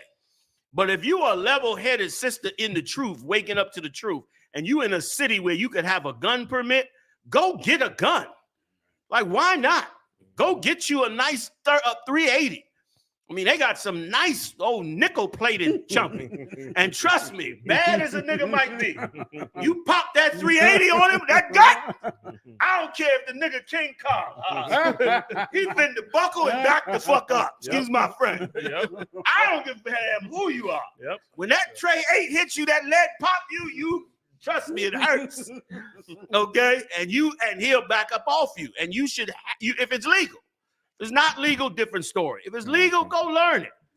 Go, and brothers too, go learn. Go to the, you know, let Haas train you. Haas got a whole company training people. That's right. Go let them train you. Go learn how to really use that weapon. Really, the safeties around it. The whole Haas give you the whole, you know, how to deal with it in the home, how to deal with it traveling, how to deal with it when going to, you know, municipalities and places that you can't carry within the city. You know, what ammo to use, how you should handle it, because there's a lot of laws. If you end up having to use it, you could end up, if you ain't right, you could end up in a bad situation. Right. People putting head triggers on their guns and all that. Haas will break all that down and show it to you, and you should do it anyway. And you should not ignore your brothers when they tell you to be safe. You should not. A lot of sisters, you kind of simple. Brother tell you, listen, man, something. You don't be playing. They serious because they don't want nothing to happen to you.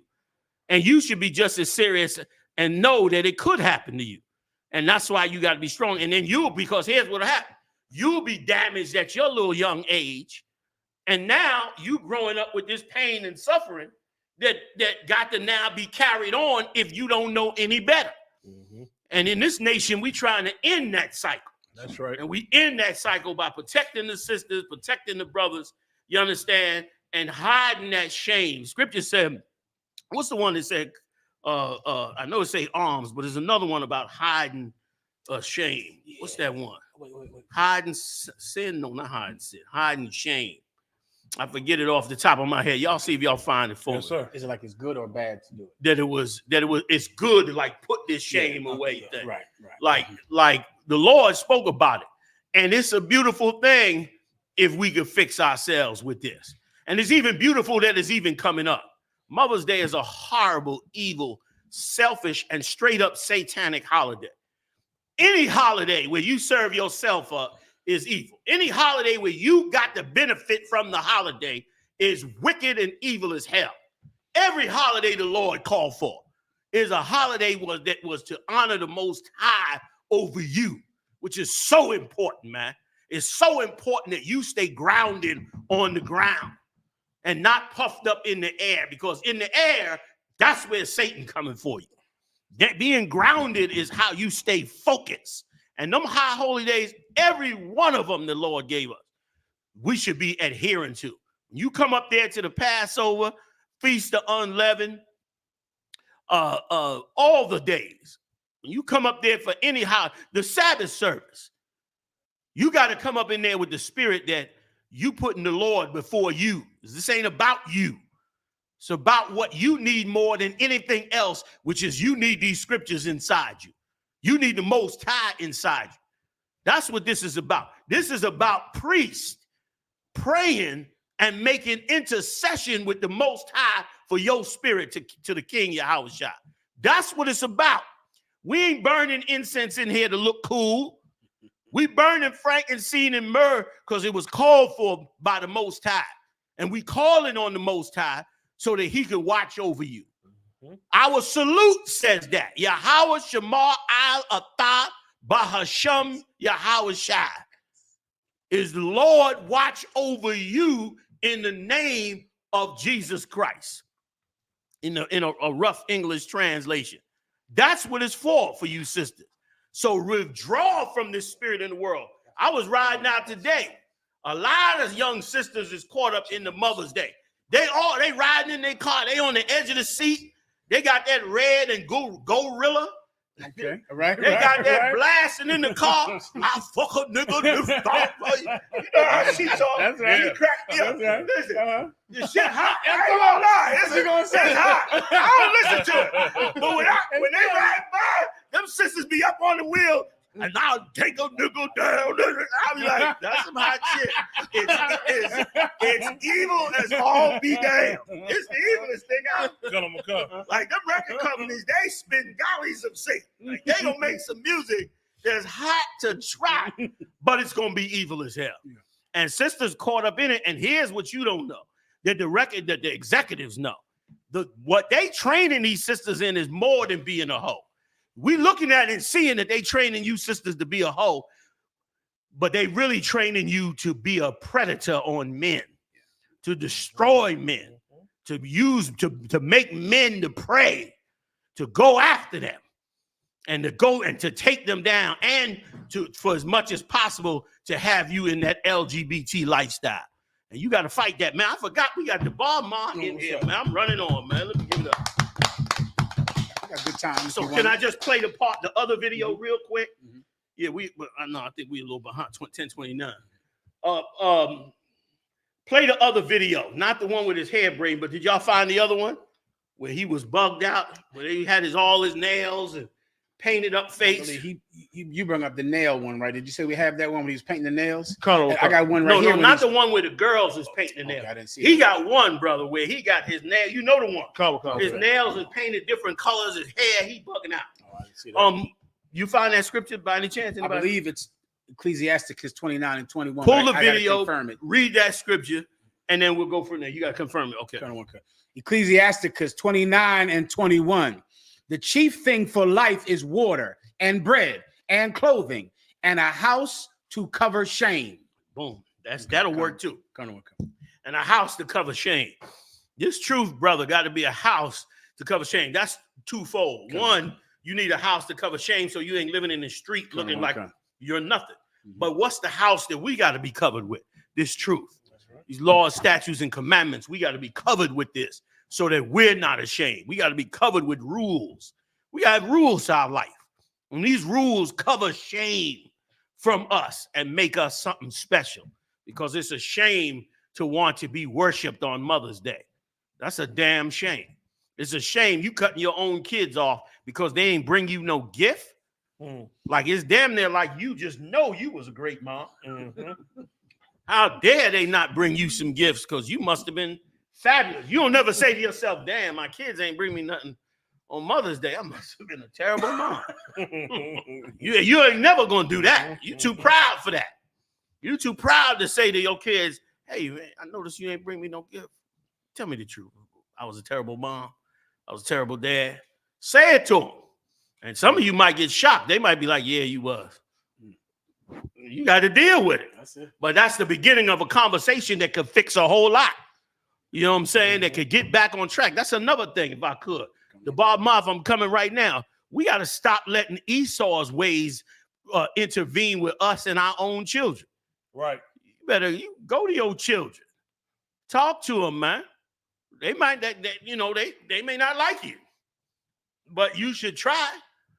You know what I'm saying? Or at least understand or correct them. Sometimes you got to go to them because they was the evil monster or their mother was the evil monster. And you don't want to tell them. Some brothers bow out early and don't want to destroy the kid further by telling them your mother is a dirty, rotten piece of garbage. So they bow out and just get away from the whole situation. But when that kid get a certain age, brother, you know what I mean? If you haven't already, Nothing wrong with you going back, man, and trying to show that kid. And a lot of young brothers and sisters, they waking up now. They realizing now how evil you black women been. Yep. They realizing now that a lot of them is going, a lot of sisters going back. That Van Zant girl, the psychologist, black girl, Oprah Winfrey promoted. She be doing all the interviews. Right. Iyanna Van Zant. Mm-hmm. She did a lot of them stories where kids went to their mom and was like, yo, when she sat the mother and father down and come to find out the mother was a damn monster and the father got the hell up out of there. And so, and they coming back like, what happened? And you should see these black women. They proud and, well, you should have stuck around. And you should have this and this and that. Don't no man want to be with a goddamn monster. Even the Bible says that. Even the Bible says it's like being with, going up a sandy hill. Like that's what a lot of these evil black women don't know. You are a monster with your mouth, a lot of you. And don't nobody want to be around you. And any man that wants to have sex with you, he wants to just that. He want to have sex with you, and then he is gone. And you wondering why he's gone, because nobody could be around you because you're a horrible human being. You're a goddamn horrible, just a miserable, evil human being. And you expect love and gifts and Mother's Day presents and, you know, and glory and honor and all of that. And you just somebody that damn near nobody could be around. You understand? And that is why we got what we got. You give it to me. See it. Keep in mind, this is a minor from 2 years ago. Who is that? That's the same teacher. Jackson, be quiet. Shut the fuck up. It gets even better because they directly linked it. I clicked on the link, told it to open the TikTok. Whose TikTok is that? Whose TikTok is that? Again, it ain't got. And when you click on the name, his hair. This is just homosexuality in a different form. And you're gonna see that with all. Anytime you see a cat acting weird, just ask yourself the first question: is this LGBT talk? Because that's usually what it is. But they gotta hide it in different ways, especially from social media. Like by him having them braid his hair, you ain't gonna turn the video off right away because you don't really know. You might be thinking to yourself, well, damn, what he got to get all these girls to like it. That's the game. But really, this is just a gay man looking for another gay lover. And let me tell you, if I could, another report. The gays are it's coming out now that black homosexual men are extremely lonely. That's right. That you went out doing the, running in them clubs and sleeping with them men and young. And now every sodomite or LGBTQ, he going for himself now. Like that's the new culture. The new culture now is if you gay, be selfish. Be vain, be like women be. So now they all lonely. They all walking around moping and, making them songs. Them songs they got out, them old depressing ass songs. My mother hates me. Them old rap songs. You hear some of them. I hear some of them songs. I look like, what the hell? I get in the car with some of you brothers. You turn on. It's a miserable rain. I'm like, what? I be looking at you like, maybe I need to talk with this brother. I'll be setting an appointment up for you in my brain already. Because some of them songs is full of depression and demonology, and the sodomites listening to them because they are lonely. And not only lonely, but hurt from what happened to them. You done been molested, your spirit broke, your self-esteem. Speaking of being... And you by yourself. It's a horrible thing. It's a demon. But go ahead, Marah. Play it, and then I got to definitely get to what's next. Yeah. I guess, sir, you just did a commercial for homeschool just now. Being mad weird. I was just shown a video on Twitter.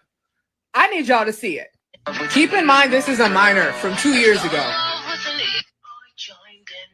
Who is that?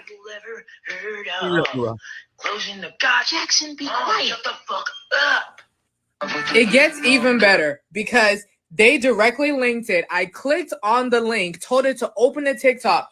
Whose TikTok is that? Whose TikTok is that? And when you click on the name, guess who the fuck it brings up? So now I am 100% on the he's a weird ass nigga train. I want that nigga fired. I want that nigga fired. Not her wish. I know there's been like hearsay going around. All that was. All that was is some damaged young brother who's living an alternative lifestyle and trying to find a creative way to promote it on social media. That's all that is. And let me tell you something, man. You black women that have a goddamn big ass mouth that can't shut your fucking mouth. Excuse my French. This is what you produce, you dumb, stupid, ignorant piece of garbage. You can't shut your mouth. You so damage yourself that you cannot allow anybody to give you any advice that will help your dumb ass move forward in life. So you end up what the Benjamites call, you end up like an old goat. That's what Benjamites call women like that. They call them an old goat. You know why they call you an old goat? Because it's like when a goat get old, he just eat anything. He don't listen to nobody. He don't do none of that. And so when they see a black woman like you, they call you an old goat because you dumb. You don't know that you're destroying your child. And this is what you produce. Because, of course, you done beat every ounce of manhood out of him since he could barely learn how to walk. Since he was 3 years old, 2 years old, you were screaming his soul out of him. You've been yelling at him and punking him and belittling him and trashing his self-esteem and extricating all of your anger against the man you was with and the man you with now. And by the time that boy is 14 or 13, he has no more strength. He has no more strength to fight, let alone fight the voice of a woman. So he just becomes like any trained dog. He'll just do whatever it is he sees you doing. That's why the military used to do that. When you got off the bus in the military, what did they do? I don't know if they still do it. They said they changed some things. But you got off the bus in the military to train you. What did they do? They started yelling at you. Get off the bus. Get in line. Do it. Why are they doing that? They're doing that on purpose because they are breaking your spirit. They're breaking your spirit so that they can retrain you as a soldier. But that's what your mother is doing. She's using the same psychological technique to break your spirit, but she's stupid. She don't know she's doing it at 3 years old. And breaking your spirit, and then now your spirit is broken.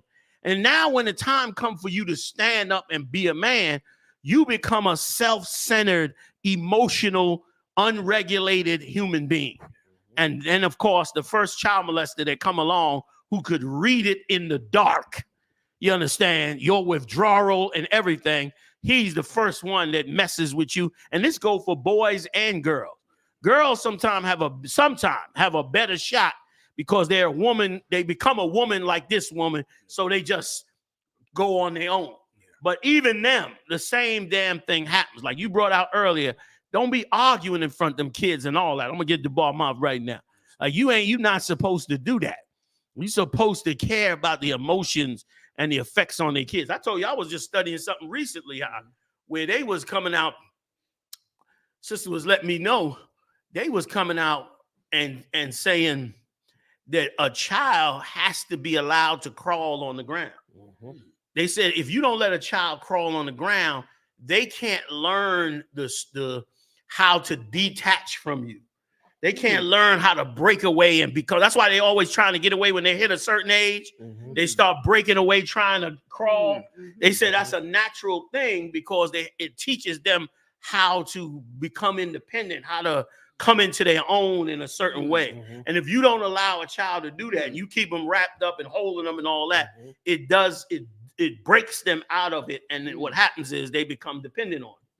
And they said, and it hurts them later on in life. It's so much from so young. And of course, Esau kept all of it from us. Why? Because he know he was doing it to us while we was in hell for all these years. And he knew he didn't want it fixed in the first damn place. So why tell you? But now we're going to learn about some brothers that really, we did everything I asked for. We got all the scripts out. We did the video. We done on it all. If that was the one you wanted, that precept, I can't. Yeah, that was good enough. That it still hit the main point. If the other one come up, I'll pull it up. But I think it hit the main point. The water too. That so I got to bring in Captain DeBarmoff out of Milwaukee. They came in and did some serious work in the work of the Lord. So DeBarmoff, is he there? You able to put? Oh yeah, he up in there with the whole team. Hey, the water Akim for being so patient, man. Can we call a salute? Barak.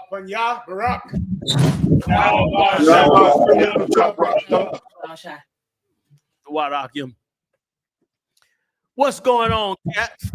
Hey, Shalom, General Shabbat. Looking good, Warrior. Your team looking good out there, man. Who you got sitting up in there with me? I need a bigger screen up in here. Who all? Nah, it ain't on you. It's all right, Mariah. It ain't on you. It's on these old eyes. Yeah. Oh, yeah, I see them now. There you go. Water, Mariah. Yeah, go ahead and introduce everybody you got with you. This is Captain DeBarmoff. This is the captain over Milwaukee under the Midwest monster of mayhem. As y'all already know, Captain Mawquad in Chicago. Break it down, Cap. General. To my far right, I got Officer 5000, Zaquan. What's going on, Mike? And then in the middle, I got Officer 50, Ayar, Bunyashakar. And then to my left, I have Officer 50, Kananya. What's going on? All right. So tell me about the amazing weekend, huh? Sir, if I could, I do want to say big up to Captain Mawquad again, sir, and the whole Chicago crew, the whole Gary, Indiana crew, and it's a couple extra brothers that's from Milwaukee that were actually there as well. I just wanted to, say big up to them brothers too. So of course, General, here in Milwaukee, there was some racial tension building up that could have spilled over into a major war. It could have been a lot of bloodshed out here. And I just gotta big up the team, the squad out here, sir, because Officer Ayar Bunyashakar and Officer Kananya, these brothers, they took the narrative to actually, the notion to actually highlight it. So then when we saw it, Officer Ayar, he got proactive and reached out to the people because he saw, first of all, Ayar is the representative for the south side of Milwaukee because, of course, it's a bunch of Latino tribes over there. So the brother drive up and down the city and mostly be on the south side, correct? So, you know what I mean? So like the brother, he saw it. And of course, the brother got a love for the unity and the unification of our tribes to come together and become one stick again. Right. So, but tell him what happened in the beginning with the food cart. Tell him how it all jumped off. Like y'all gotta hear how this thing jumped off. So what happened was, General, they were shooting a video down there. The video that they were shooting failed. The police came and just disrupted the entire thing. So what you see right now is the aftermath of them being frustrated. So now they want to find some way to make some content. So you see the brother. Just so everybody understands. So these is Judites mainly. And they see this Issacharite brother after the Esau shut down all of they video shoot. They frustrated. And like us in the world, we become predators. And so they see this brother here, with one of them Issacharite carts, selling the ices and the little food and all of that. And so they frustrated. And so they went after him. Am I right? Sir. They snatched his cart. That's the brother right there. They snatched his cart and ran down the street with it and tipped the cart over. One of his brothers tried to go stop him. And they destroyed this man's whole business. Am I right? General. And these brothers, they come from across the border trying to flee from one oppression and get over here and have nothing. The brother expressed to us, his name is Ricardo. The brother expressed to us that every day he walked 7 hours just to get his cart there and back to the house with nothing. You know what I'm saying? So they destroyed his life. And they wiped him out. And now tell him what happened next. Sir. So what happened is if you can rewind right back to that part where he tipped the cart over. for everybody that doesn't know, the video, these are chops in the video. These brothers are not at the place where his cart is at. When you see those brothers in the truth walking, they are at the Unity event that took place afterwards, that they eventually took over. What the first half of the tape is when they was at the video shoot and overthrew the brother's cart, because these brothers would not have sit around and let them overthrow that cart and not done nothing. You see them walking like this because they're walking into the Unity event. But tell them what the gangs and everybody did when they heard about this on both sides. Kind of the one kind, General. So at first, so what you saw in the first beginning, you saw a brother that was chasing after the dude that dropped the cart. That's the brother he was a brown beret, correct? I think that he was in a trucker club. Okay, so he was in the motorcycle club, General. So you see him running after him.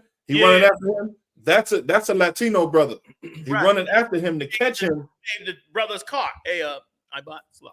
1 second. Kind of what kind. He ended up catching the cat. So then what happened was they scheduled for him to make an apology, but when they went live to do the apology, the first apology, it was live. And when they did, the Latino community, the gangbangers in the Latino community said, we don't give a damn about no apology. It's about to go up. So they were like, we don't care what y'all do on live. It was about to break on each other. It was about to be a tribal war. You understand? Over nothing. Over absolutely nothing. But somebody frustrated because Esau, and this is what oppression do to you. Esau put oppression on you, so you looking for a victim of your own. You looking for a victim of your own. So the brother out there with a cart, he the most vulnerable dude. Yeah. So of course you go after the most vulnerable dude, and that's what happened. Them tribes got mad as hell, and Judite tribes got mad too, from my understanding. The Bar Mop, that they didn't like it either. Kind of one kind. So okay, so the gang members that oppose the Latin King gang members were trying to say, you know what? Who cares about his cart? Who cares? But then you got the majority of the black community that's like, nah, we actually care about that. Like, that's an issue. And because a little small history on the demographics of Milwaukee, sir. Please. Maybe 20 years ago, correct me if I'm wrong, maybe like 30 years ago, there was a race war where there's only one bridge that separates the north side from the south side. If a Judite was to cross over into the south side, it could be deadly for him, and vice versa. So they just got over this war. And so they know what it looks like, and they knew that the racial tensions was about to escalate back into how it was, where nobody can go to either side. And so you got Latino tribes that's up north now. They live up north. They would have been victims. And you got Judite cats, Jakes, that lived out south, that they would have been victimized. It would have just been chaos. So the city of Milwaukee, go ahead. So the city of Milwaukee wanted to avert it. So the Judites was like, nah, we not with that. Nah, we ain't with that. And then so what happened was, now the brother Ricardo, what's the brother name? The brown beret? Walter Garon. He organized this cleanup, like the neighborhood cleanup, the park cleanup right there in the cookout. And he had the brother with whose cart you see is tipped over. He had him there. And then the brother who tipped his cart over, I'll give you a background on him too, General, for a second. Go ahead. So the brother that you see flipping the cart over and running, he's actually a famous cat out here. So out here, there's this rapper named Big Frank, and Big Frank, he's one of Big Frank's entourage. Okay. So they mention him in the songs and everything. So he's known in Milwaukee. So for him to do that was idiotic anyway, because you ain't getting away. Everybody knows exactly who you are. Well, this cat, he was expected to come because he said that he was going to pull up and give a personal apology and support his business. But for a while, it looked like he wasn't going to show up. So if you want me to, I can narrate it, General, from the video, if you wanted to play the video, General, or no, if you don't mind, I'll just stay with me on it, so that everybody can get the story, so they can understand the timeline of what went on. So just for everybody to know, just to add to what you're saying, for everybody to know. So now at this time, it done got out, and the Brown Berets, several biker clubs, different gang members on both sides, they all up on it, and now it's looking like it's gonna be tensions.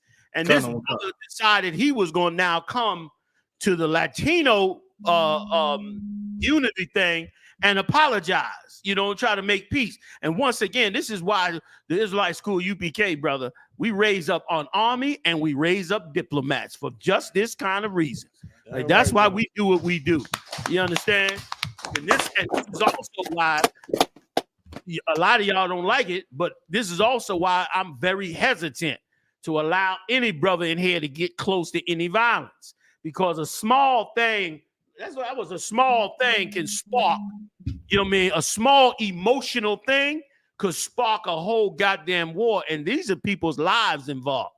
Like, there could have been a lot of dead people behind just this cat doing a silly, stupid act, thinking that this Issacharite wasn't going to have no backup. You understand? And that's why we can't operate like that. That's why you see me so cool. It ain't that I won't go to war. Oh, trust me, I'll go to war. But I ain't gonna go to war on no foolishness or without complete proper information on what's going on. Then it's time to get it on. And that's why the UPK is so right since '69 and built such a massive amount of soldiers all over. Because this is what's necessary to bring. Like, you can't bring peace unless you willing to bring war. Don't be about no peace if you can't bring no war. You know what I'm saying? Like, what good is you being about peace if you ain't ready to step up in there and handle some real war business? That's right. And this is what happened here. Brother went and playing around with a brother's life and almost caused the damn war that he wasn't prepared to deal with. That's right. So just so y'all know, and so now he was holding up from not coming to the event because, of course, tensions were high. So take it from there, DeBarma. Sir. So, just to expound on what you're saying, General, because it's heavy. When we pulled up, we already knew, but they let it be known. They told us, "Hey, look, we got all type of artillery out here." You know what I'm saying? Like, we got all type of artillery out here. If it go up or down, we ready. So, like, the Latino tribes, man, they not playing. Hey, listen. So it was in a way still Abraham, Isaac, and Jacob's bloodline. You better understand. It's still the bloodline. Yeah, man. Yes, sir. All the tribes got a little Judite in them when it come down to it. Like, you give them enough time, put enough pressure on them. I'm telling you, I done seen the Ephraimites up in the Bronx, brother, work a blade like you would never, like it was a sous chef master. You understand? They used to have a saying up there. They used to tell me, Johanna, don't worry, man. You poking one time, he all right. He going to be okay, man. One poke. That was it. One poke. one time, you gonna be good. You gonna snap back to reality. You gonna calm down. But go ahead. I'm sorry. General. So what you see right here, you see like that right there. Come on, the Come on, Milwaukee. Look at that right there. Let me tell you, that is what Christ prescribed in the middle of this. Damn right, sir. This is what he prescribed, baby. Let the UPK rock down, baby. We walk with the gangs. We walk with bikers. We ain't scared to get down with anybody to bring this nation. Right. Look at how you handle that business. They was not afraid in their own city, man. That's right. You understand? Go ahead, DeBarma, because I'm going to get ahead. Them hogs and all that, they going to get... General, get down, sir. Get down, General. You don't know. You have no clue, baby.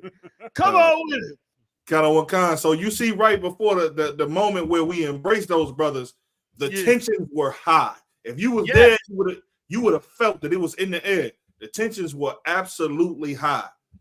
And just that embrace right there with them brothers just soothed the entire thing because they had no clue why we were there. Now, it was a bunch of Latinos around sitting in cars ready for stuff to go down. Yeah, it was a bunch of Judites around sitting in cars ready for it to go down. And the police was across the street too. And we knew they was just going to watch us kill each other and just come and scrape everything up. So the tensions was absolutely high. But when we went, sir, man, we embraced some brothers. Marvin, you working that cover, you looking good as shit out there. You looking like the ambassador of Christ out there, man. Fixing that shit. I'm sorry. But so everybody know the brother standing at the cart is the brother that turned the cart over, correct? That's right. Yes, that's right, General. And tell him what the brother said, the reason he came down. So the brother stayed. It took him a while to come because he didn't feel safe.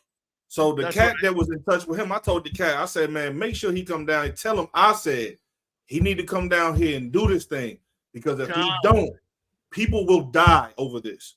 People will lose their life over this, all because of a small impulsive, you know what I'm saying, moment in your life that was 30 seconds could end up and harm a lot of people. So tell them to come down here. You got the brown people out here ready for you. You got the blacks out here ready for we standing to protect you. So come down here and do your thing. So then eventually he came through, and when he first walked up, me and the brothers was over there talking to him like, yeah, brother, what you're doing is absolutely heavy. Carry out your deed, man. And the brother went over there. We escorted him over there. He carried out his deed. He walked up to that brother, and the first thing he did was apologize to him. And they looked at each other and they embraced each other. And I wanted to make sure we got that on camera. I had to make sure we do it and that we had a lot of photos because now you see these brothers, they interacting like brothers now.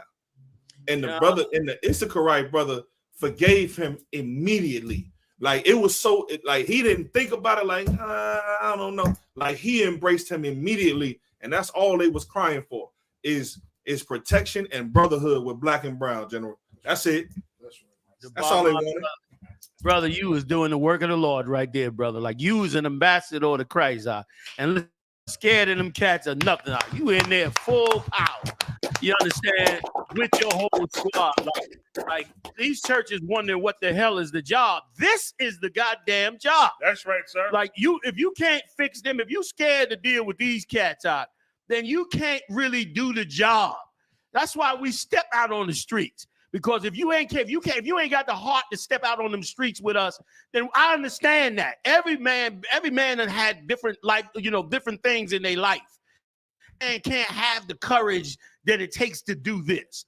But don't worry, we'll become so strong, you will not need that much courage. Mm-hmm. But for the ones that got that courage, they do. Look how you rolling in there. Let me tell you, my hat's off to you, Cat. My hat's off to you like a motherfucker. Excuse my friend. Because I see the Midwest monster been working with y'all real good. Because you had no fear. And look at that brother. Look at how to honor. This brother right here with this cart have never been honored like this since he touched the ground in the United States. And God knows what he had to do to get here. And that's the courage that it took. Listen, he ain't but 5 feet high. The courage that for him to come out there every day and sell them goods. Look at the brother, sir. Look, Salaki, Jim. I was Salaki, Jim. Look at the brothers, sir. That right there is what touched my heart right there. Yeah, those brothers right there, man, that was amazing right there. That made everything worth it. Even the possibility of running into a gunfight or something like that. The danger that was there. What them brothers did to see that happen, sir, Salaki, I'm Salaki for cutting you off, General. But that right there made everything worth it, General. Brother, it did. It did. Look how you handling it. Look how you rolling in there with them. Like you deserve to be honored for this, brother. Every Hebrew should see the courage, and you've been through hell, man. The whole reason you went back to get to Milwaukee, I ain't gonna tell the story, was a major one. For those that may not know, that sister with the cap on, that's a Black Panther representative that came down to represent the Black Panther Party. The brother on the there's other brothers in there too. There's gangbangers and all that. Everybody honoring this brother, man, that nobody thought would ever be honored. And let me tell you something else, if I could add to what you're saying, the bar mom, is here's why this is so important for you dumb, stupid Christians. Because unifying these brothers and sisters will stop the petty things that lead to our death. That's right. And we'll begin to then come against the big things that's keeping us enslaved. We'll begin to come against Esau's bullshit, excuse my French, that's keeping us divided. Every last one of them cats, whatever they dealing with out there, look at them. Some of them is bangers. I see some of them got their colors on, all of that. Like by coming right with this brotherhood, with all these tribes, just like Christ prescribed, once again, say what you want to say. Christ knew what he was doing. He knew what he had the program. He still got the program. All we got to do is carry out the program. By unifying, you see this right here? This makes you now have to look for the real enemy. When this happens, now there ain't no more enemy now. We done came together now. You know what I mean? What's the brother's name that owned the cart sitting in the middle? Ricardo, General. What? Ricardo. Now, Ricardo ain't the problem no more. Right. Ricardo ain't the victim no more. Ricardo's brothers ain't the predators no more. So who's the real enemy? The one that's oppressing us all. The one that's stopping Ricardo from getting a grocery store or a supermarket. The one that's making Ricardo have to walk 7 blocks just to feed his family. 7 hours. Salakia. That becomes the real problem. You understand? And show you how determined this brother is. And brother, let me tell you something, the bar mob. You understand? You know, I big up all the brothers. You know that. Every brother know that. The man that come into this work of the Lord with me, I think you crazy and a fool. But if you do come in here and work with me, I thank the Lord for you. Because it is to get this work done and how much it makes no sense to stand with the Lord. But brother, what you did out here today was damn impressive, and it showed so much of the spirit of Christ. Like if anybody could see past the bullshit, you could see that what was done out here today was colossal in the city of Milwaukee. And now you always will have these brothers' numbers if anything comes up. That's good right. or bad. Because some good things going to come up. Some opportunities is going to come up now. Now that we ain't fighting each other, it's some opportunities going to come up. And when them opportunities come up, we're going to be able to get together and say, yo, bro, y'all on that side over there, such and such and such and such is an opportunity. You understand? Right. To do this and to do that. And it's just going to make us stronger and stronger and bring us closer together. And there's going to be naysayers. There's some cats. There's all kind of cats out there. Some brothers got demons on them in them groups and all that. And they don't want to see no unity. They working from a different zone, but they'll fall off. What will rise is this power of Yahushua in this brotherhood out. And brother, you handle yourself manly, man. I am personally impressed at what you did out there in the spirit of Christ, brother. It was amazing. It was right. It was right to see. Most High Christ, General. If I make sure the same for your team. I heard your whole team was instrumental up in that thing. Bring it back to the bar mouth himself, Ak, and his team, if you could. I heard your squad was instrumental in that. The camera's a little off center too on y'all camera over there, because I think one of the brothers is being cut off a little bit. Make it back big again if you could, Marash, just so we can see it big. Yeah, your camera's a little bit too. Yeah, there you go. Okay. Yeah, perfect. Okay. Now we can see everybody. Go ahead, the bar mob. You got it. Kind of, General. So if I could, I tell you, I live in this truth to see things like that. That's why I'm in here. I'm in here to see brothers do stuff like you just did. The brothers in Texas at Acuna, Zanaya up in Syracuse, what he did after that mass murder up there. That's why I'm in this truth, man. I ain't there playing, man. I'm in there to see niggas do this. Some shit that don't nobody ever want to expect you to do, and don't nobody want you to do, because don't nobody want to see you come up out of the madness. Well, I'm in here to see it. That's the miracles I want to see. Just that's what right, you did. Go ahead, you got it. I don't want to run with it. General, at the water too, sir. And again, General, like these brothers that we all work together here to do this, none of it would have been possible if these brothers didn't put their spirit to it as strong as I do, General. These brothers all have a genuine love for our people, and the unification of our people. I do want to highlight Officer Ayar, man. He was like the glue. He was like the glue with this entire thing. He was the translator. Listen, General, he was getting it on. You hear me, sir? He was the translator. He getting over there and chopping it up. We doing interviews. He was translating for the interview. It was amazing. Also, you know what we didn't see out there, General? And the people had a little bit of time to get out there. We didn't see no Christian churches. We didn't see the Catholic Church. No. We didn't see the fake Israelite groups. No. We didn't see Al Sharpton either, General. They sitting in their pretty churches talking about all the evil stuff y'all did. But what I want to say, what's the brother's name again? You just highlighted? Officer Ayar Bun Yashikar. Ayar Bun what? Ishakar? Khan. I want to say this to you, Ayar, and to every Issacharite and every Latino tribe in the truth right now. Hold your ground in the work of the Lord. You understand? Don't let Satan outplay you. And Ayar, what you need to know, if you don't already know, by you coming into the truth and serving the Lord, a whole lot of brothers' lives just got saved. Yeah, and more than that, that brother whose card it was, what was it? Ricardo. Brother Ricardo got honored for all his pain and suffering that he went through to come to this country. Like Ricardo got what he was always supposed to get when he came across that border. He was always supposed to get some love and some care from his own brothers. And because of that, because you came into the truth, he got that love. Like you went the extra mile and he got the love he was supposed to get. You just made his struggle out a whole lot easier. And that's why, listen, man, raise up all 12 tribes. You understand? Right. Raise us. Why are we giving up any of ours? Damn you fake Israelite groups running around talking about it's only black people from every tribe. You's a dummy.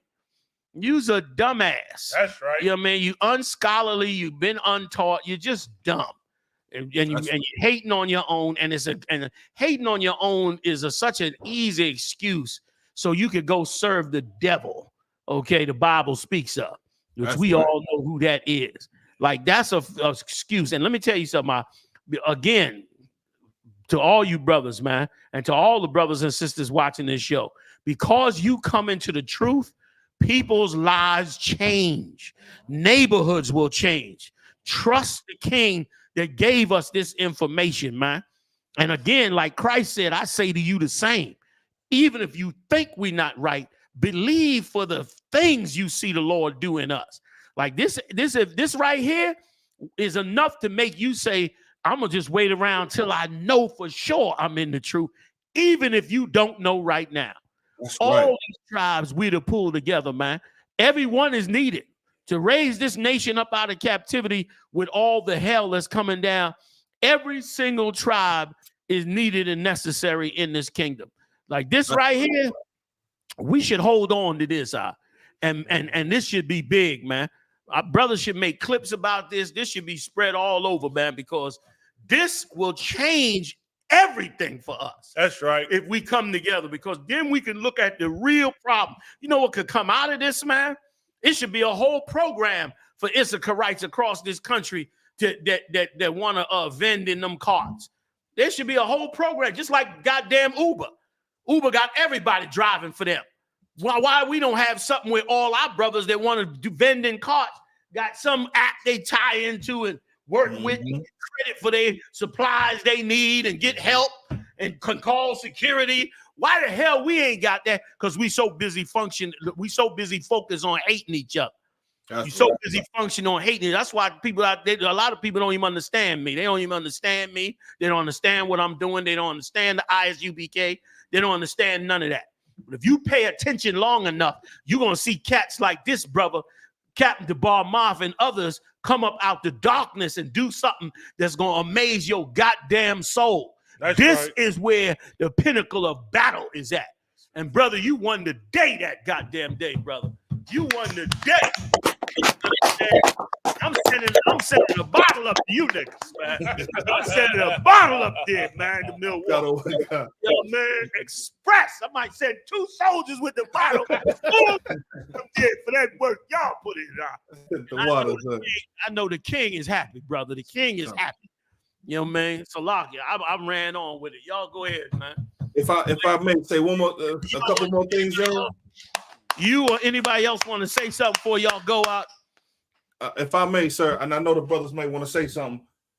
Also, what we did do, sir, is we all came together, put the bread together, and we bought his car. We tried our best to replenish his money that he lost in that whole incident, sir. Damn. For a stranger. Yeah. For a stranger. Y'all did this. Yeah. That's our brother, General. Damn right. Damn right. Damn right. It's cold-blooded. Nobody could beat that. Nobody could beat that. You can't go to war with that. You had every banger out there. Could nobody pull a gun? Could nobody hurt nobody? How you gonna pull a gun on the Holy Spirit? Dumbass.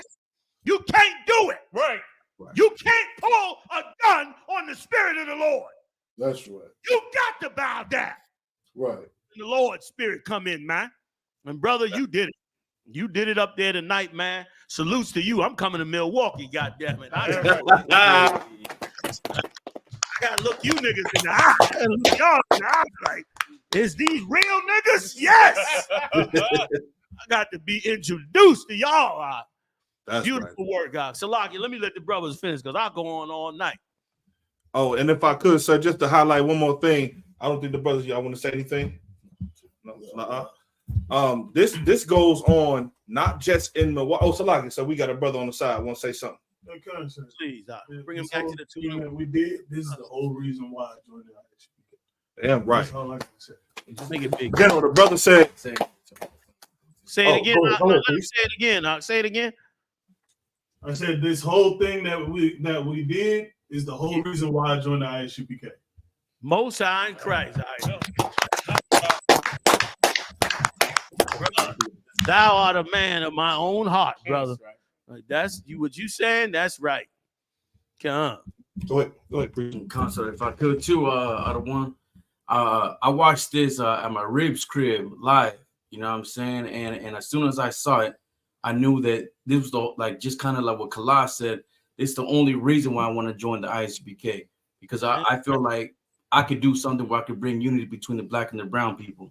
So as soon as I saw this live, I reacted instantly. And I hit up the Bar Ahmad. I contacted the Brown Berets.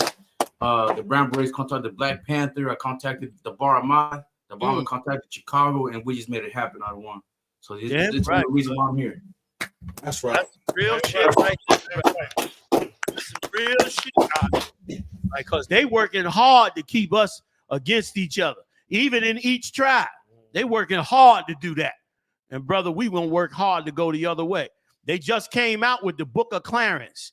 Shame the hell out of us in that book, in that movie. That Book of Clarence, I ain't even seen it yet. But I done got the reports that they shaming the hell. They made us look like a bunch of drug addicts and bums and weed heads and never showed us any proof that we was the chosen. It's another horrible ass movie from what I hear. I'm gonna see it for myself before I review it. You know what I mean? Come out with it. But that's the word I hear. So Hollywood got plenty of money to humiliate and degrade us.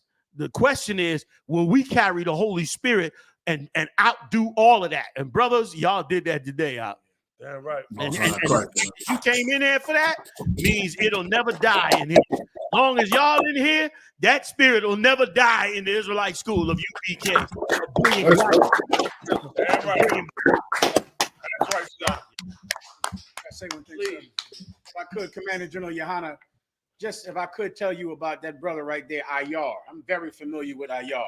And if I could, Ayar is one brother, and one particular brother, that he is the reason that men above him came into the school to find Ayar. Damn right. Ayar is the perfect example of victory over death. Ayar's story when he was in the world and what he went through He's the reason that we go out on the street. He's the reason that we go on the internet to find IR. And IR being in this school means that we have had victory over death, that life won. And that's the reason IR is here, because he is an absolute amazing story.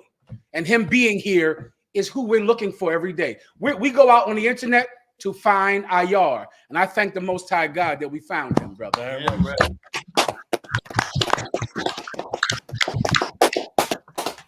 So, like, General. Yes, sir. If I may, one more aspect of this thing, like you said, sir, this isn't something that's just unique to Milwaukee. Like they do this, like brothers are doing this to other brothers in every other city. They doing it to brothers in Miami. They doing it in Atlanta, down in Houston, especially in LA.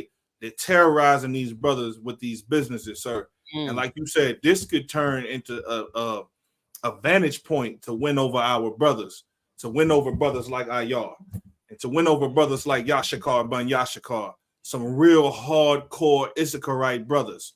Like, and just I think like you said, this could be something that could be so big to catapult this brotherhood. Man, it just the thought of it, the taste of it, just the thought of the taste of it is refreshing, General. So it was it was actually an honor for us to do that, sir, and we'll do it anytime. That's right. Anytime. Most High Christ. Damn right.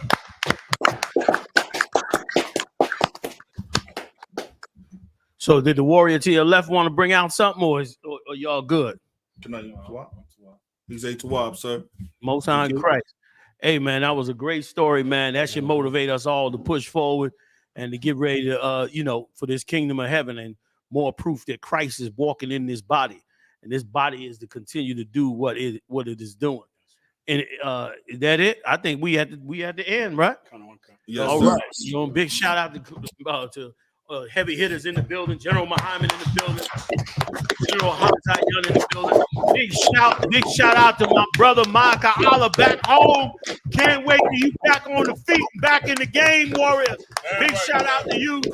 Big shout out to Officer Morale, Officer Yediah, all officers, Mathumya, Ibad. I get it. Nabad. Big shout out to all of y'all that's in the building with us tonight. We'll see y'all next time live on the UPK. Pay your tithes, man. That's right. What tithes? I.S.U.P.K.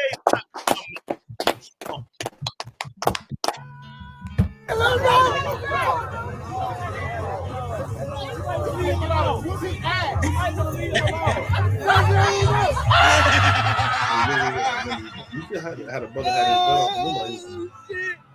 First breath I took, a life too surreal. Second breath I took was the pivot and strike, finished the deal. Influenced by might, with every sentence reveal. I won't pay back, fuck a dollar bill. Remain calm as the pressure build. Die to endure until I let this pump whistle at my foes in memory of Emmett Till. I only live to do my master's will. It's I.S.U.P.K, motherfucker. Ain't no cowards on this battlefield. Gone astray but made greater. In my return, left to my mistakes. Every error was a lesson learned. Now I don't move, let's it get approved. Won't take a step till it get confirmed. Armed and tape, it was made for our sakes. March like a tank. One step will make the ground shake. My people sick in their head, Lord, let this truth spread like an outbreak and bring hell at them crackers can't escape. Nowhere to run, nowhere to hide. I want payback for the scars in the slave memoirs. Till Christ arrive, I can't let it slide. Ignore the lies. The only free will that's before your eyes is life or death, nigga, you decide. This heaven was made for me and my fellow. I patiently wait with my eyes on the sparrow, and I pull the trigger while my lips kiss the barrel. Before I ever let a white bitch do me like Othello. I want out this wicked life like Romello. By any means, this devil pulling strings like Geppetto. Lay hold on this brotherhood. I swear I never let go. And fuck that silver spoon. Got too much love for the ghetto. Till the score settle with need be, I die for the cause. Just to hear them angels applaud. And I'm true by every word I say. Cause I know my victory on the way. You want it? Nigga, walk this way. This life may be hard, but I can't give up. On my nigga hard and I won't give up. And could you tell me about this God that you feel so much? And why you look so good? It's real, I be walking with the makers. Boy, I can't tell it's hard, but I can't give up. My nigga hard. Get to know. Could you tell me about this God that you feel so much? And why you look so tough? It's real, I be walking with the makers. Boy, I can't touch. Can't do it in clutch. They hate when they came out. My man. Love, man. Much love and respect for all of you. Straight, I told you I can't be touched. Only angels walk at my pace. I'm grateful for the words that had me delivered. I'm hungry for the glory, but I ain't eating till I feed my next. World West, what I die for. Attire out the book of numbers, this rifle from the Archangel Michael. My niggas rebels, you can't deny it. It's 144. I be running to and fro with the I.S.U.P.K. My U.P.K. soldiers ain't no folding, no pretending. We in it for the crowns, fuck friends, we want dominion. In the election ascension, I hope I make it through. Give a damn what a bitch think. As long as my niggas help them true. Respect your kind. Can I say something real quick, yo? What this does right here with these two brothers for the city of Milwaukee and for blacks and Hispanics everywhere, right? To come together and show unity was one of the strongest things. Listen, we make mistakes with each other all the time. That's you understand? right. Every time we offend each other, we need to do something like this, come back together and show solidarity. Because you want to know what? There is a race of people that's looking for us to destroy each other. There's a race of people that's looking for us to kill each other and hate each other and show nothing but hatred. Now today, you know what happened? We all showed brotherhood and sisterhood together. That's right. We came and we broke bread together. And so guess what? Now LA knows. Black people and brown people, we know we family and we gonna keep it that goddamn way. That's right. Yeah. And that's what we here for. Somos family. Everything. That's right. Yeah. That's right. So this was something huge. Yeah, that was something huge. That's right. And we need to let everybody on social media see this. Everything. Everybody should be pumping this on social media as far as they can, man. So ¿Quieren you know what I'm paletas saying? gratis? Paletas gratis, véngase. Please. Yeah. Free ice cream, you guys. Free ice cream if you want free ice cream. So, you know what I'm saying? Paletas gratis. What I can say is this, man. Por aquí, mira. Hey, acá. Oh, right there. Hey, Hay look, man. paleta gratis. What my man said. You want to say Sí, something? quedan 7 gratis, véngase. Quedan You 7 say ya something? gratis. Because what I want to say is, look, Traigo galletas. under Commander General Yahanna, the I.S.U.P.K, the Israelite school, the U.P.K, we came together with these brothers right here, and we came together with the original Black Panther Party. And That's guess what? right.